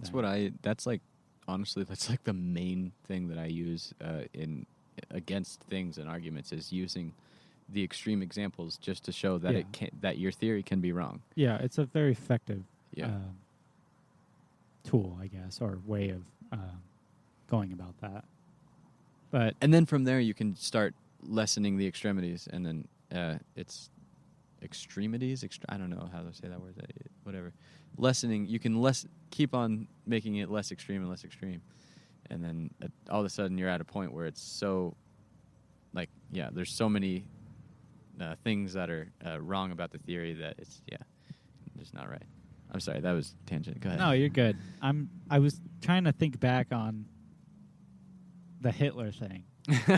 So, like, okay, and I want to be very careful about how I approach this.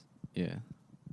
Because something like, well, okay, a good question we can ask, and this is a question that I often ask myself, is, well, somewhat often, every so often or whatever,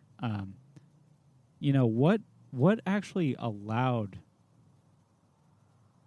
the Holocaust and what happened in the Soviet Union and what happened in Maoist China to happen? Like, what caused this extreme, genocidal, all of this extreme killing and torture and to occur,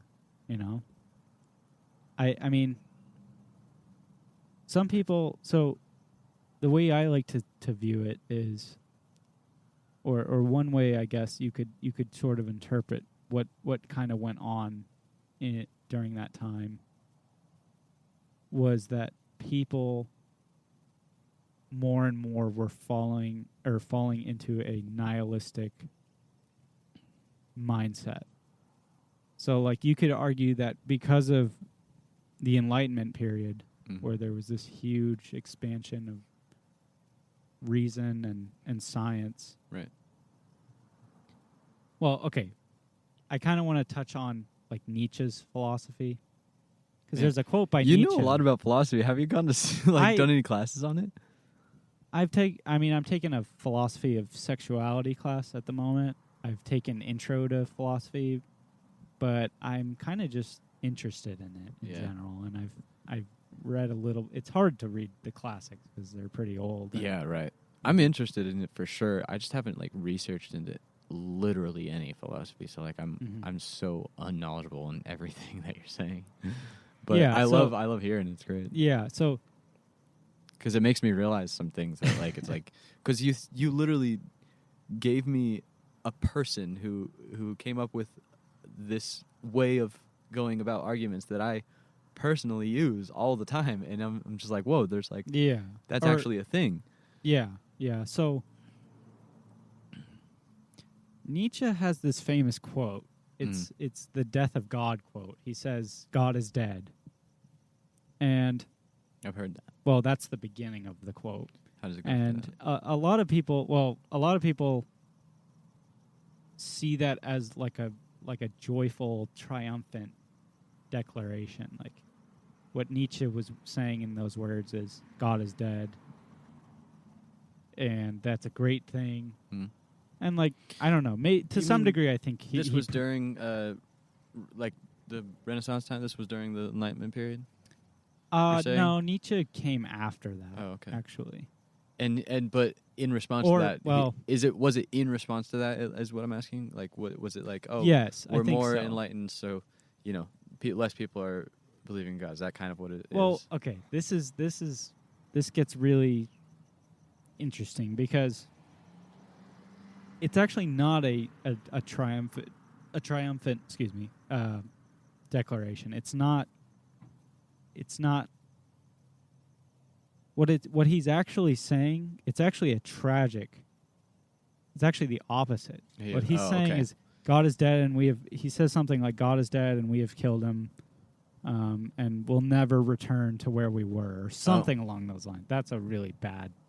It's not anywhere near the actual. Well, it kind of sums it up in some sense, and just generally. What he's saying is that societies for thousands of years were basically indulged in religion. Okay, and they used that religion oftentimes, or most people used the religions to find meaning and purpose, right? God gave their lives meaning. Mm-hmm. But what Nietzsche is saying, as far as this is the way I interpret it, but I don't know if it's the most accurate way, but I think what Nietzsche is saying is we've come to a point, particularly I think in the Enlightenment era and then with the Industrial Revolution, where we now understand enough about the world to where we don't need to rely on those stories. Right? Which on the one hand is freeing. He was very critical of religion, by the way. Okay. So, I mean, he was not in favor of Although seemingly sad that it was gone. What's that? Although he seems sad that it's gone. So that's for a different reason. So he's on the one hand, he sees it as just foolish, and he didn't like the idea that there's like another world. Okay, he was very adamant about there's this world now. Yeah. You have this life. Like focus on that, which not is pretty some logical. other world. Yeah. But by losing the tradition, generally, people, because once you destroy a system like that, what do people have to hold on to? Right? Well, exactly what we've been talking about. You could say rationality, right? One answer could be, well, you just use rationality to form your morals. And and exactly what we've been talking about. Like that's. But I think what he would argue is that that's not enough for people. People can't just for rely. Most people. Yes. Okay, I see. Yeah. So Okay. then what happens? So what happens is now that we've destroyed God, like metaphorically, now we've created a descent into what you could essentially call chaos, where there's no real religious system. There's nothing that has enough ethos to it, enough emotion, or enough, I guess, nothing that feels necessarily fulfilling enough. Okay, yeah. In order for people, you're to taking feel the like emotion out of life. So then, what you could say is, because that happened, what happened in the 20th century was because we lost God, metaphorically. People turn to nihilism, and then when they turn to nihilism, they have to turn to a new source for meaning and purpose. And the two forms that are very powerful and have much influence on people is the state, and then, so essentially you could say, Sorry, you could say that what happened in Nazi Germany was that instead of God as the ideal, the state became the ideal. Was it not religious? Were Nazis not like super? I mean, what I'm kind of saying is, well, I don't know if the average Nazi was like Catholic or Christian or whatever, but they almost viewed Hitler as kind of their deity, right? That's kind of the main point. I mean, I'm not going to. So you destroy this meta structure, right? And so what do you have to replace it with? Well, something that's powerful and appealing, especially after one world war where your country was totally torn apart, is why don't we just follow this guy who's telling us all these things about how, all our problems can be solved if we rid ourselves of, these people. Right. So, yeah, I think that a lot of why people adopted that, I mean, there's many reasons other than that, I suppose. I mean, it's a very complicated thing. So, I mean, I don't want to just reduce this down to like some sort of philosophical. Yeah. Because you can look at it philosophically, you can look at it economically, because I think Hitler was giving people. I think he was giving people meaning, though. I think there is something very essential to that. Right. He stripped them away. He basically brainwashed them. He stripped away their meaning only to be like, hey, I actually have your meaning right here. Yeah. So I would say he kind of pulled them out of that nihilistic pit. Okay, yeah. And then he used the stripped away meaning and said, hey, let me be your meaning. Yes. So the controversial thing I'm saying here is. Oh, I heard it. You said there was reasons for going along with Hitler. Well, right. What is the true motivation here? Is it that people really like Hitler's ideas? No, I know what you're saying. Or is it that they feel the need to adopt a system that gives their lives meaning, right? I mean, was it that, or was it that they just were simply brainwashed? Like, was it that? Like, were they looking for meaning? Did Germans lose meaning? I would argue, I mean... Why? Why did they lose meaning? Like, aren't they religious or something? I don't know. I'm not... I see, okay, I can't speak on it. I'm not sure. Well, I think since the Enlightenment, people have been struggling to reconcile their religious views. But when was that? Like, how long ago was that? That was in, 1700s, wasn't it? The Enlightenment era? Yeah, 1700s, around there. Yeah, around there. I think it peaked around that era. Yeah. Around Galileo and Newton. Right. So yeah, yes, that was a while ago, but I think that slowly transformed society into more and more of a mechanical, very westernized. Yes, which I think drives people because they lost their grounding in this higher sort of very dramatic, see, because it's all rooted in these mythologies and stories. And I think there's really something deep about stories. Mm-hmm. Right? Yeah, well, yeah. Not to me, though, because I'm not, I just, I don't know. I'm not into, But wait. What? But Okay, you like Star Wars, right? Okay, so, see, this is the thing, though, is that I only like Star Wars. So how would you take that? So I would say Star Wars is rooted in... I don't only like Star Wars, but right.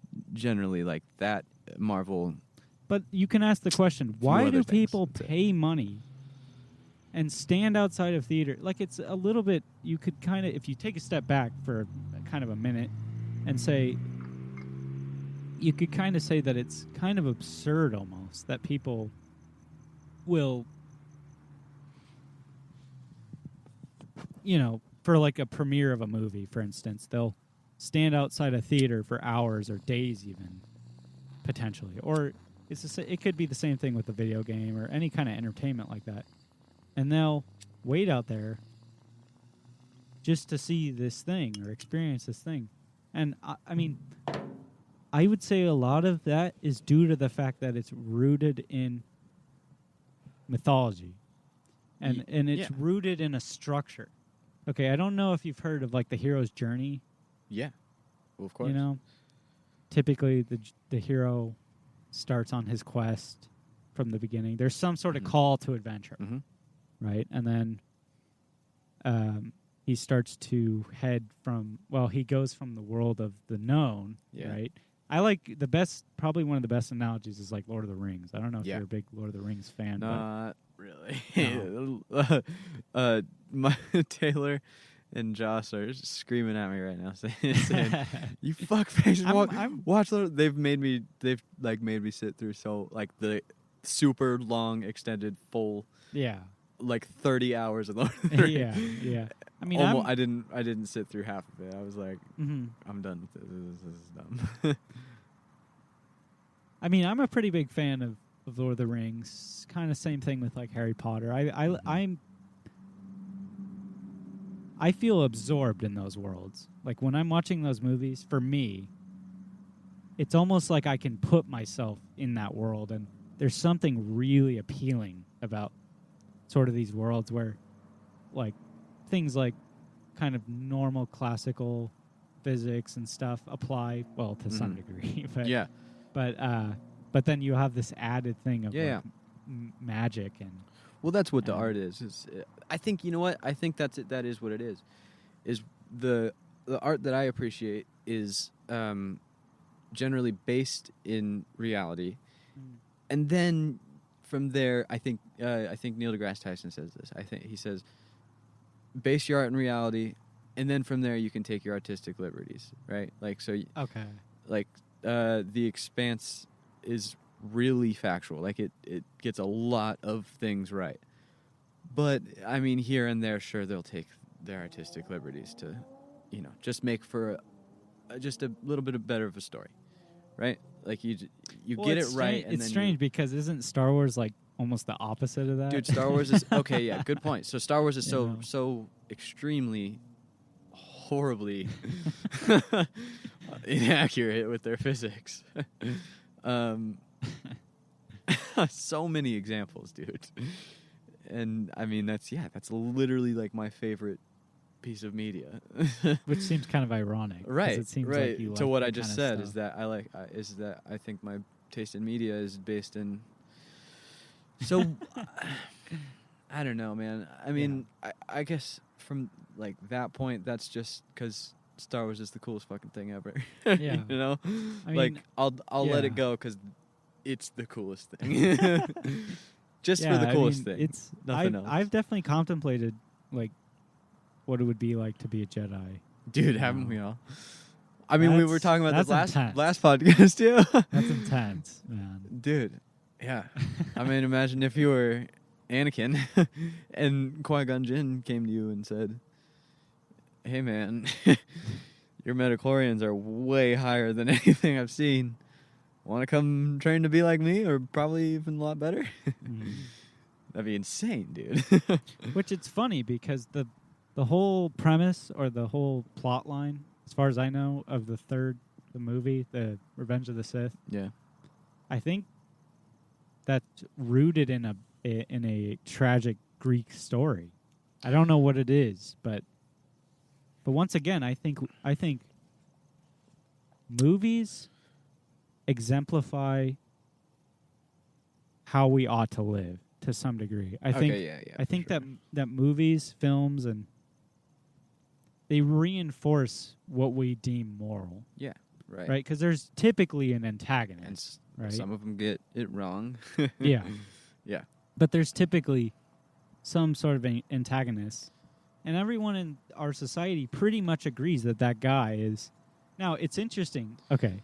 It's interesting. That's just why I like Star Wars so much, because they play into that. Like, you'd think that the Jedi are the good guys, but it's fucked up shit. Like, they really aren't the best people. Like, they aren't the best group of people.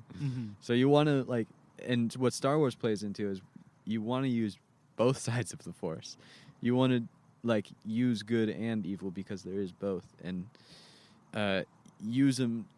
Star Wars makes the analogy with the Force. They say, because Luke Skywalker uses both the light and the dark side.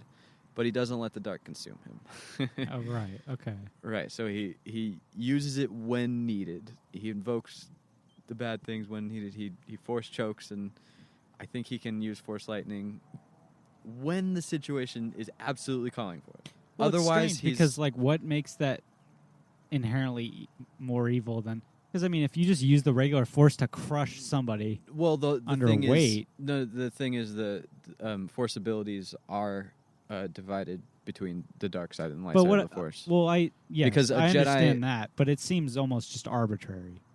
Well, that's just how the story is. It's just there are liberties there. Yeah. They're just But what like I'm they've saying, said that before. what I'm saying, yes, okay, that's fair, but it just seems strange that you could use. I guess you couldn't really use the evil force for good. I mean, you could. Luke does it all the time. I mean, okay, yes, you could. So does Anakin, Mace Windu. But Yoda, then what do you... I mean, I Obi-Wan. don't understand what makes it necessarily inherently evil. It's just the fact that you're using... Because it's simply... Okay, so there's... Yeah, I don't know the mechanics very Right. well, so, like, okay, so there's an yeah. episode in the Clone Wars. Uh-huh. Spoiler alert. Taylor. Where Anakin, Obi-Wan, and Ahsoka go to this...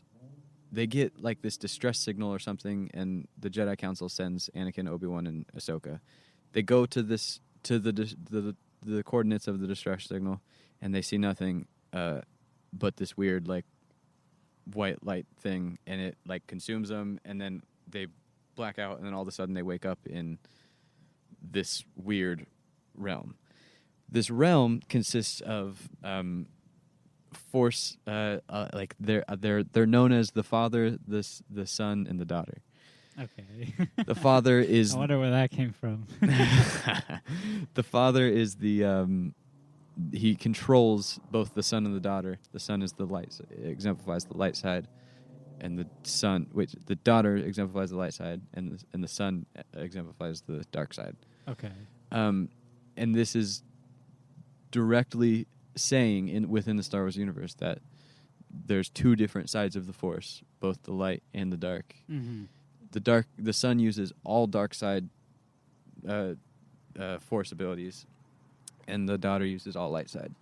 And as a being who has midichlorians within your body, you can also choose to use the light side of the Force only, or the dark side only, or both of them, if you so choose. And the Father does both of them. He uses both.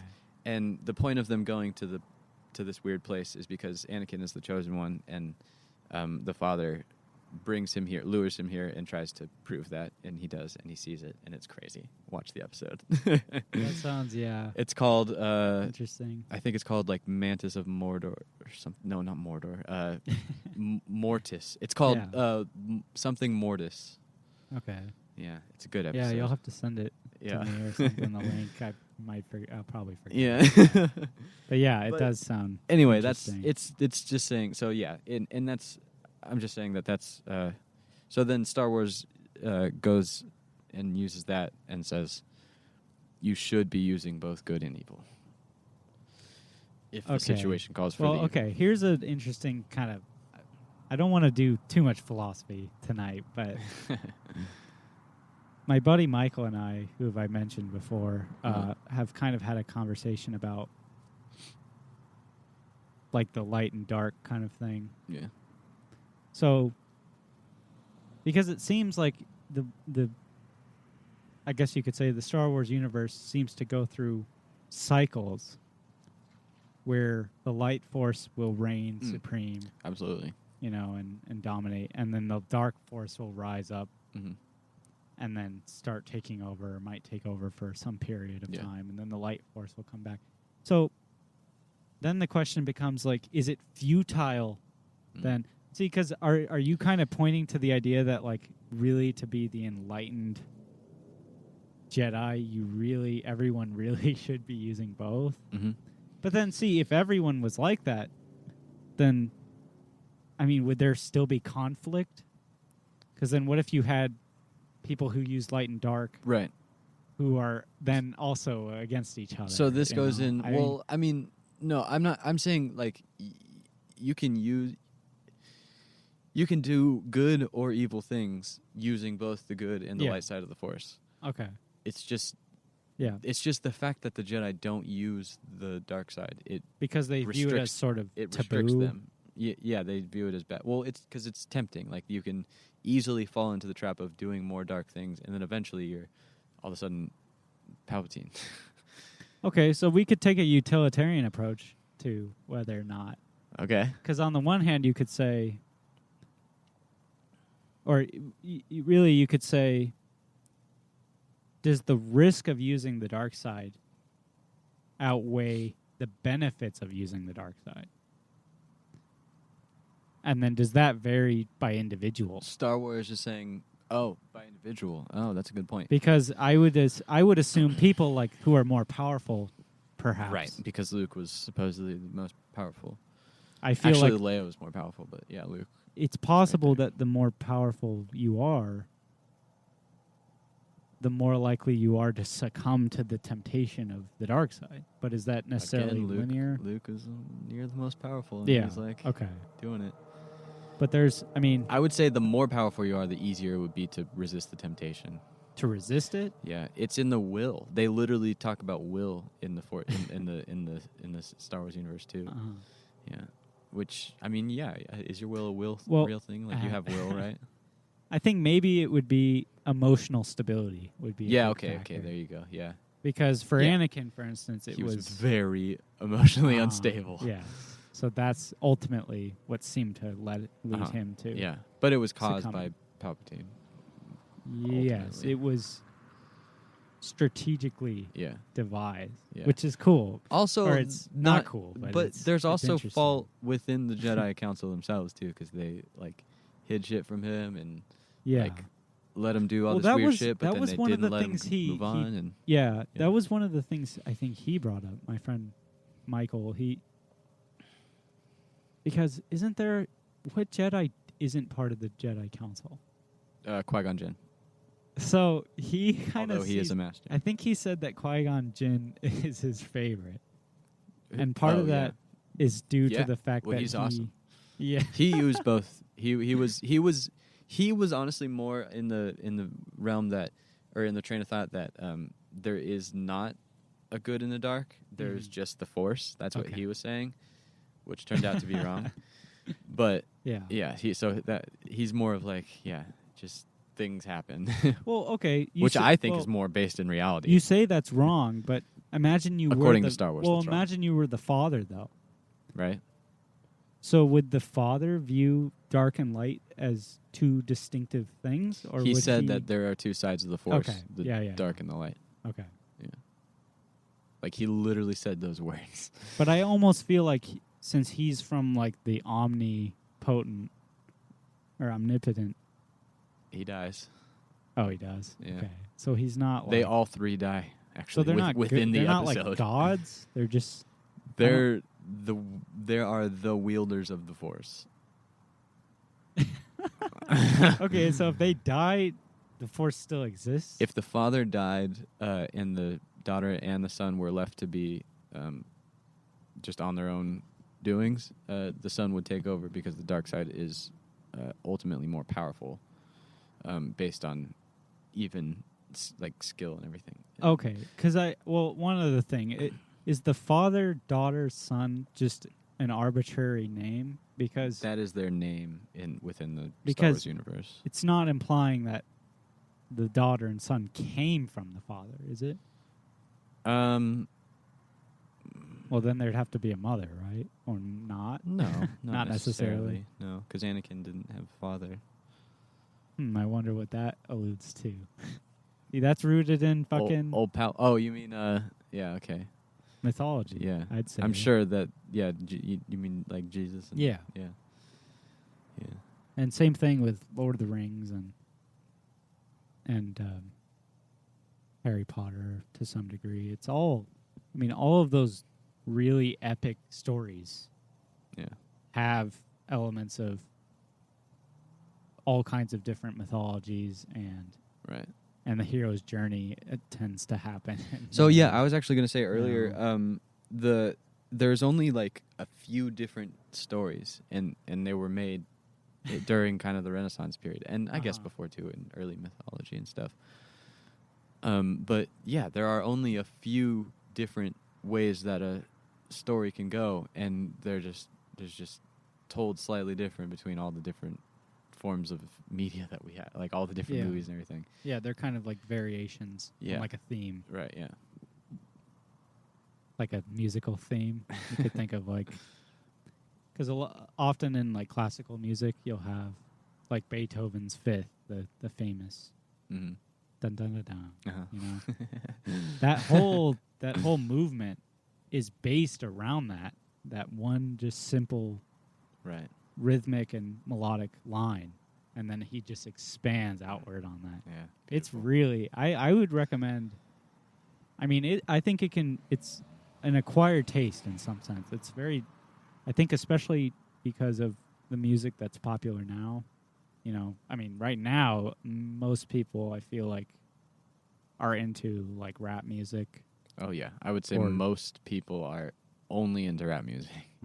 Obviously, there are a lot of people who are into rap music.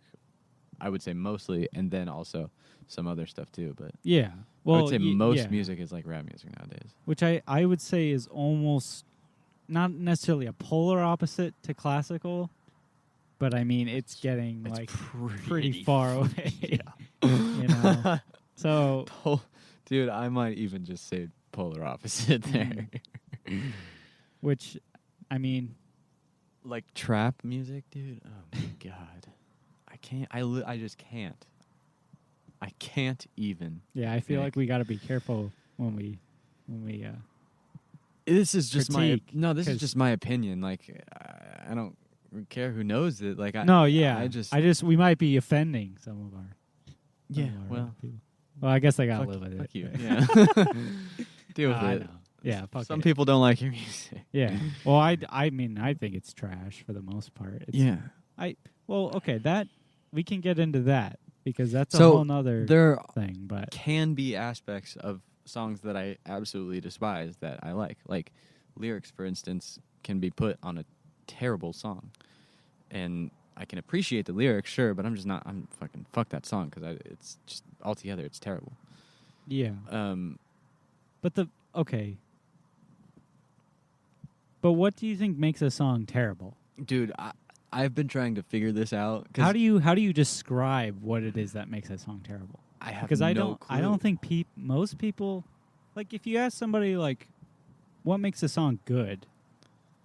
You know, most people... I couldn't tell you that either, honestly. Most people, so most people, I think, kind of reply with a sort of vague, well, it's like catchy, or it's... I wouldn't say every catchy song is good. Yeah. Well, or it's got a nice melody, they might say, or a nice harmony. Still, like... Well... Because all pop songs are super catchy, super good... music theory wise, like they follow strictly perfectly. Well, I mean they're structured.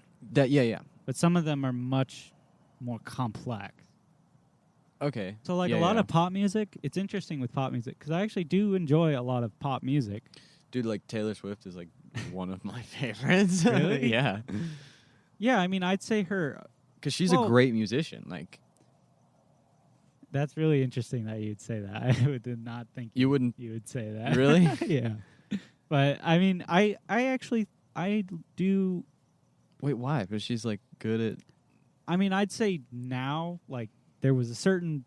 Yeah, well, definitely she does. She's gone into the, like, you know, full sellout kind of. But yeah. I mean, I'm not gonna say she's. Sold I'd say out, when she was in her kind of country pop. No, era, 100% country, but days are better. There were definitely some good songwriting going on. My girl T Swivel, bro. See, but then the question is like, well, once again, what makes something good? You know, this is a very difficult question, and part of the problem with that question is, well, okay, a good question to ask is, does everyone have as valid of a perspective? No. So, like, if I know... No. Because, I mean, I know... Definitely not. okay, I'm not an expert by any means, No, but yeah. but I mean, I've come to know a pretty good I amount. would say your about- opinion on music is definitely more valuable than the average person's. Well, you could argue that. I mean, sometimes I feel that way, but I also almost view that as like, kind of narcissistic to believe. Well, but that. I'm not. I mean, I'm not saying that I enjoy. I'm not saying that your music taste lines up perfectly to my music taste, and I enjoy everything that you enjoy, and that everything you make is. I'm not going to say is necessarily perfect, but where was I going with that? I was just going to insult you and say fuck you. That's it. Yeah. So. But I do. But I like your music, like obviously. Yeah. Well, thanks. Yeah. I mean, I would say I've put. I mean, here's the thing, because you can go into. Here's what I was gonna say. But I do Okay. think that you have your opinion on music is generally like the better way to go. Okay. Because I mean, well, I think it comes down to like, should it be intellectual? Because No. on the one hand, I feel like on the one hand, music can mean. I think there has Well- to be a distinction between what music means to you personally because of your past Yeah. Right. or your associations with it, There's a lot of things that go. versus what makes the piece of music Right. actually like. Because sophistication has to have something to do with it. Right. Right. Given that, Right? yeah, that second point, yeah, I didn't quite think about that, but yeah, I agree with you. Because, well, okay, I thought of this idea. I'm kind of going off topic here, and I'm kind of talking about what No, we're you're good. doing. But I had an idea that possibly in the future we could do a podcast where I could bring a musical instrument and have it hooked into the Oh, yeah. computer, and be then I sick. could kind of go over some. That would be so some music cool. I would love concepts. to do that, dude. that That would be the coolest thing ever. Yeah, and I could kind of show you some Yes. theory and stuff. Let's like do that next time. Yeah, I could do that. But yeah, I just thought of that, and I thought that'd be pretty cool. But That would be so sick. Yeah. Let us Uh, know in the comments what you think. yeah, I mean, I think it's kind of that. It gets down to philosophically. It gets down to the question of it's the philosophy of aesthetics and about is there something about beauty or art that's objectively good versus just is beauty objective or subjective? Does it depend on who you are? Or is there something about a piece of art that has to be good? There's something about it that is good. It doesn't matter who you are. It is good. I think You know? I think both sides are true. I think there is some objectiveness. Well, and yeah, I'd some say it's kind of a subjectiveness. loaded. Once again, it's kind of like with the mathematics. Is it? Yeah, right. Is it invented or discovered? But we came to I mean, not a conclusion, but like we came to I don't know. Let's try to come to something with this. Yeah. Okay. So yeah, I mean, if you do have to have a little of both, Mm-hmm. Subjectiveness and objectiveness within I would say all arts, honestly, right? I mean, in the Yes. arts, I mean, I'm gonna even say all STEM. The umbrella of STEM is all basically the same way of thinking, Mm-hmm. whether you're doing science or making music or painting. Well, okay. We can get into one. We can kind of try to come to some sort of, not necessarily conclusion, but yes, I mean, the problem is there's so many dimensions to measure music on. Mhm. So, Yeah, and then so some songs that I like uh-huh. are different from other songs that I like, and I like them both for different reasons, and they don't always line up. And there's even gray areas where it's like what I don't like about this song, I Mhm. do like about this song. When it's like, what the hell? What is that even like? It's just there's so many things that like that make me like, what actually is my music taste? Am I just like thinking about songs more trying to be overly objective about it and not necessarily like accepting that I do subjectively like it, but objectively maybe it's not amazing, or am I just right that it's just not objectively amazing, and I just that you shouldn't. So I have such a trouble with that with my taste in music. Like that's Well, and then you could argue, is that of itself trying to make that distinction and trying to compare those two? Is that itself a skill that you can develop between something that may be appealing to you subjectively, but you may think to be able to like something purely subjectively? That's a skill, you're saying? Well, because you were comparing it to maybe it's objectively a bad song, right? Because it just has bad elements, or it doesn't. Right. It's not but maybe very cohesive. It's subjectively good, though. See, but then that's your own subjectivism. Yeah. And everybody's opinion is different. So, like, yeah. So, you're right. So, is it just personally me that likes the song, and I'm not allowing myself to like it? Maybe on some occasions for some songs, and then obviously some songs are just actually really bad. That's an interesting thing too, because it seems like whether or not you can like a song in one given time period, and then maybe later on you don't like it that too for whatever reason. That too, yeah. But that seems to come down to, once again, kind of the subjective dimension. Right? For sure. Definitely. But it's interesting to think about how music has evolved, and because a lot of classical music it's either instrumental music, it's just instruments playing, right? Or if there are vocals, it's a lot of like religious music, or it has very religious. No, I'm just kidding.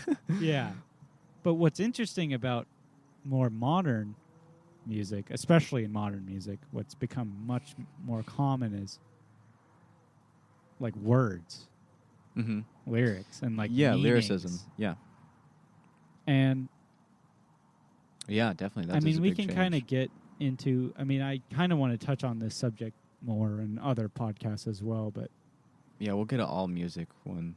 Yeah, that'll be the cool one with when you show me some shit from music theory. Bring piano or something. Yeah, guitar. Yeah, I was thinking maybe like a keyboard. Yeah, because it's really, if you actually pursue a music degree, they actually require you to take piano class. Right. I would assume piano is like the best way to learn music theory because it's linear. It's linear. Yeah. Okay. Yeah. you already thought. Oh, I know this. Yeah, yes, this is. Yeah. So for that very reason, music theory 101. Yeah. So for that very reason, I would prefer to bring a piano or of course, keyboard. Yeah. So then that way, not only could I play, but also you can visually see better what I'm talking about. Right, because you can see the fifths. Yes. You can see that it's 5 keys up from the... yeah. Right, yeah, that's awesome. Okay, so you do know some... of some I do know terms. A little bit. Like, I'm not like Perfect completely fifth, in the dark. Perfect fourth. Well, I don't know what any Major of these third. terms mean. Okay, so I know fifth, the terms. Keep in mind, I did play the stand-up bass from 4th grade till sophomore year of high school. Nice. So, like, that whole time I was learning music theory. Maybe and I wasn't really, like, super into music at that time. I wasn't into music and playing it. It was really fun, but it's not as much as today where I'm, like, actually trying to, like, learn the intricacies of it all, which I really want to do. Yeah, I'd say even someone... I don't want to sound narcissistic, but I have spent a lot of time thinking about and listening to music intently. Oh, yeah. Trying to figure out, like, what are they doing? How is this? And that's how these chords related? That's how I was figuring out Wish You Were Here earlier. Oh, yeah. I was playing it. Yeah, I was like listening to the song, playing it on Spotify, literally rewinding 10 seconds over and over and over to try to figure it out exactly what it was. Oh, this sounds a little bit more twangy, so I'm going to play it on the higher strings then, as opposed to, up here on the lower strings. And it's just, that's fun. Because you can develop your ear so precisely. Yeah. Like, which is the main thing that I think was good for me for my whole scholastic music career, is developing my ear. I think that's what that did. Yeah. As opposed to learning the structural theories and everything. Yeah. So you can get so precise with that, though, because part of what's called ear training is, excuse me, you actually learn to hear relationships between pitches. Oh yeah, no, I know exactly what you mean. If you play a perfect fifth, you should be able to identify those two notes. Okay. You can hear it and you can sing it back too. I know exactly what you mean, and I have those connections in my mind. So I know, like, so you would play a perfect fifth or whatever. I don't know. I'm just going to copy what you're saying because I don't know exactly what I'm saying. It's just an interval. Okay, so notes. you would play a perfect fifth, and I would be able to hear that and recognize the relation to them, between them. Which is a simple ratio, by the way. The ratios... I recognize the ratios, too, because I have a base in mathematics as well. Yeah. So okay. But my point is only intuitively. I haven't ever, like, really thought down and, like, or sat down and, like, thought about it and got to the nitty-gritty of it. So, yeah, I do know about, like, a lot of the stuff intuitively, but, yeah, not necessarily structurally. Yeah.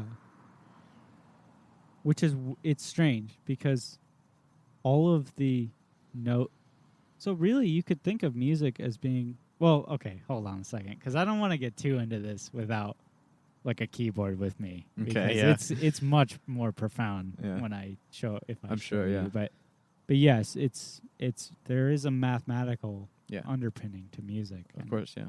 It's very interesting. Mm-hmm. You know, and that kind of, I did want to bring up this idea of how, because some people will argue that knowing, if you know the science or the mathematics of something that can describe that thing, you've somehow stripped away something from it. You've somehow reduced it down, and you've stripped away the mysteries of it in some sense. So some people argue that, for instance, like a flower. I think Richard Feynman said something about this. So somebody argued that, you know, if you know the structures of the flower and can mathematically describe the flower, then now you've sort of stripped away the beauty of it, because now you've just reduced it down to principles of mathematics, or descriptions, rather than the actual experience of the flower, I guess. Mm-hmm. But I think it was Richard Feynman who said that for him it's actually the opposite. It actually adds to the beauty, right? So he can observe the flower and see the beauty of the flower as he experiences it, right? But then he also gets to experience the beauty of the mathematics that describe it, or the right. So that's a skill that he, almost uniquely has. Yeah, not a lot of people have that, right? Well, and then because I think people make this big distinction between art and science. Yeah, for sure. But science is really artistic. This is what I'm saying, is that all of STEM is like you were saying earlier. Yeah, I'm sorry. I'm kind of reiterating what you were saying. No. I mean, it's good. Yeah, it's all the same. It's all the same thing. Like, whether you're painting, writing a book, riding a skateboard. Yeah. So I think it was Lawrence Krauss who also argued.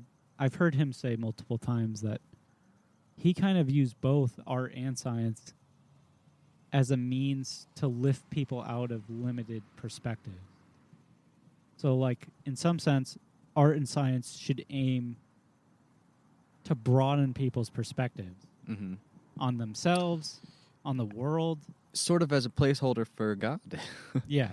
And spirituality, yeah. I think that's sufficient. Yeah, no, for you sure. Know, yeah. It's you get a lot doing the arts, dude. Like, it's really fulfilling. It's like teaches you a lot of shit. Like, it keeps you focused. It's art's great, dude. Which it's weird because it really is on this basic level.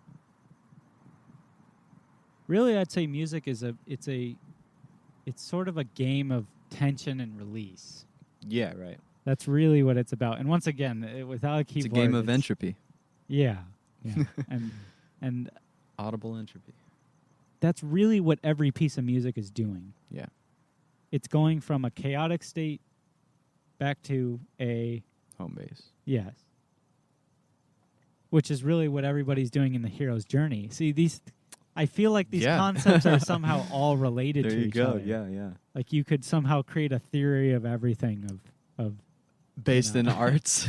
well, chaos. I like the idea. See, I like the Taoist idea of chaos and order. I think that's a really looking at the world in that sense. Now, it's not necessarily. Say. Well, so the Taoists kind of believe that. Well, they believe in like the whole yin yang concept, right? Like the idea that opposites require each other. Mm-hmm. I was going to say that earlier. Is that evil or good requires evil? Yeah, and vice versa. And it kind of alludes. I mean, you could think of it when we were discussing like the Star Wars thing, the light and the dark. You need the dark side to have the light side. Yeah. Yeah, and then today I was talking to my girlfriend Megan. Her sister was showing us this art book that she had, and there's different characters in it, and she said she kind of liked the lighter colors and characters and stuff, and I said, if there weren't those dark characters though, I don't think that those light characters would seem so light. And she was like, yeah, you're right, actually. And, true.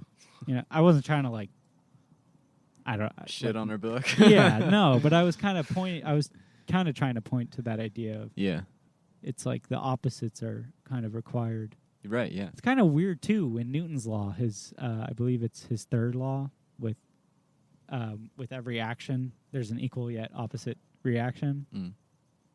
That's almost kind of you could almost kind of view that as like a yin yang thing. You always have to have right.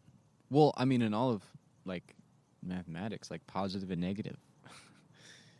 I mean, you can't. That's a really strange law, by the way. What? The idea that we're being pushed down with a certain force, right? I guess the force of gravity. Here on Earth, but then we're also meters a second squared. What's that? Here on Earth, that's 9.8 meters a second squared.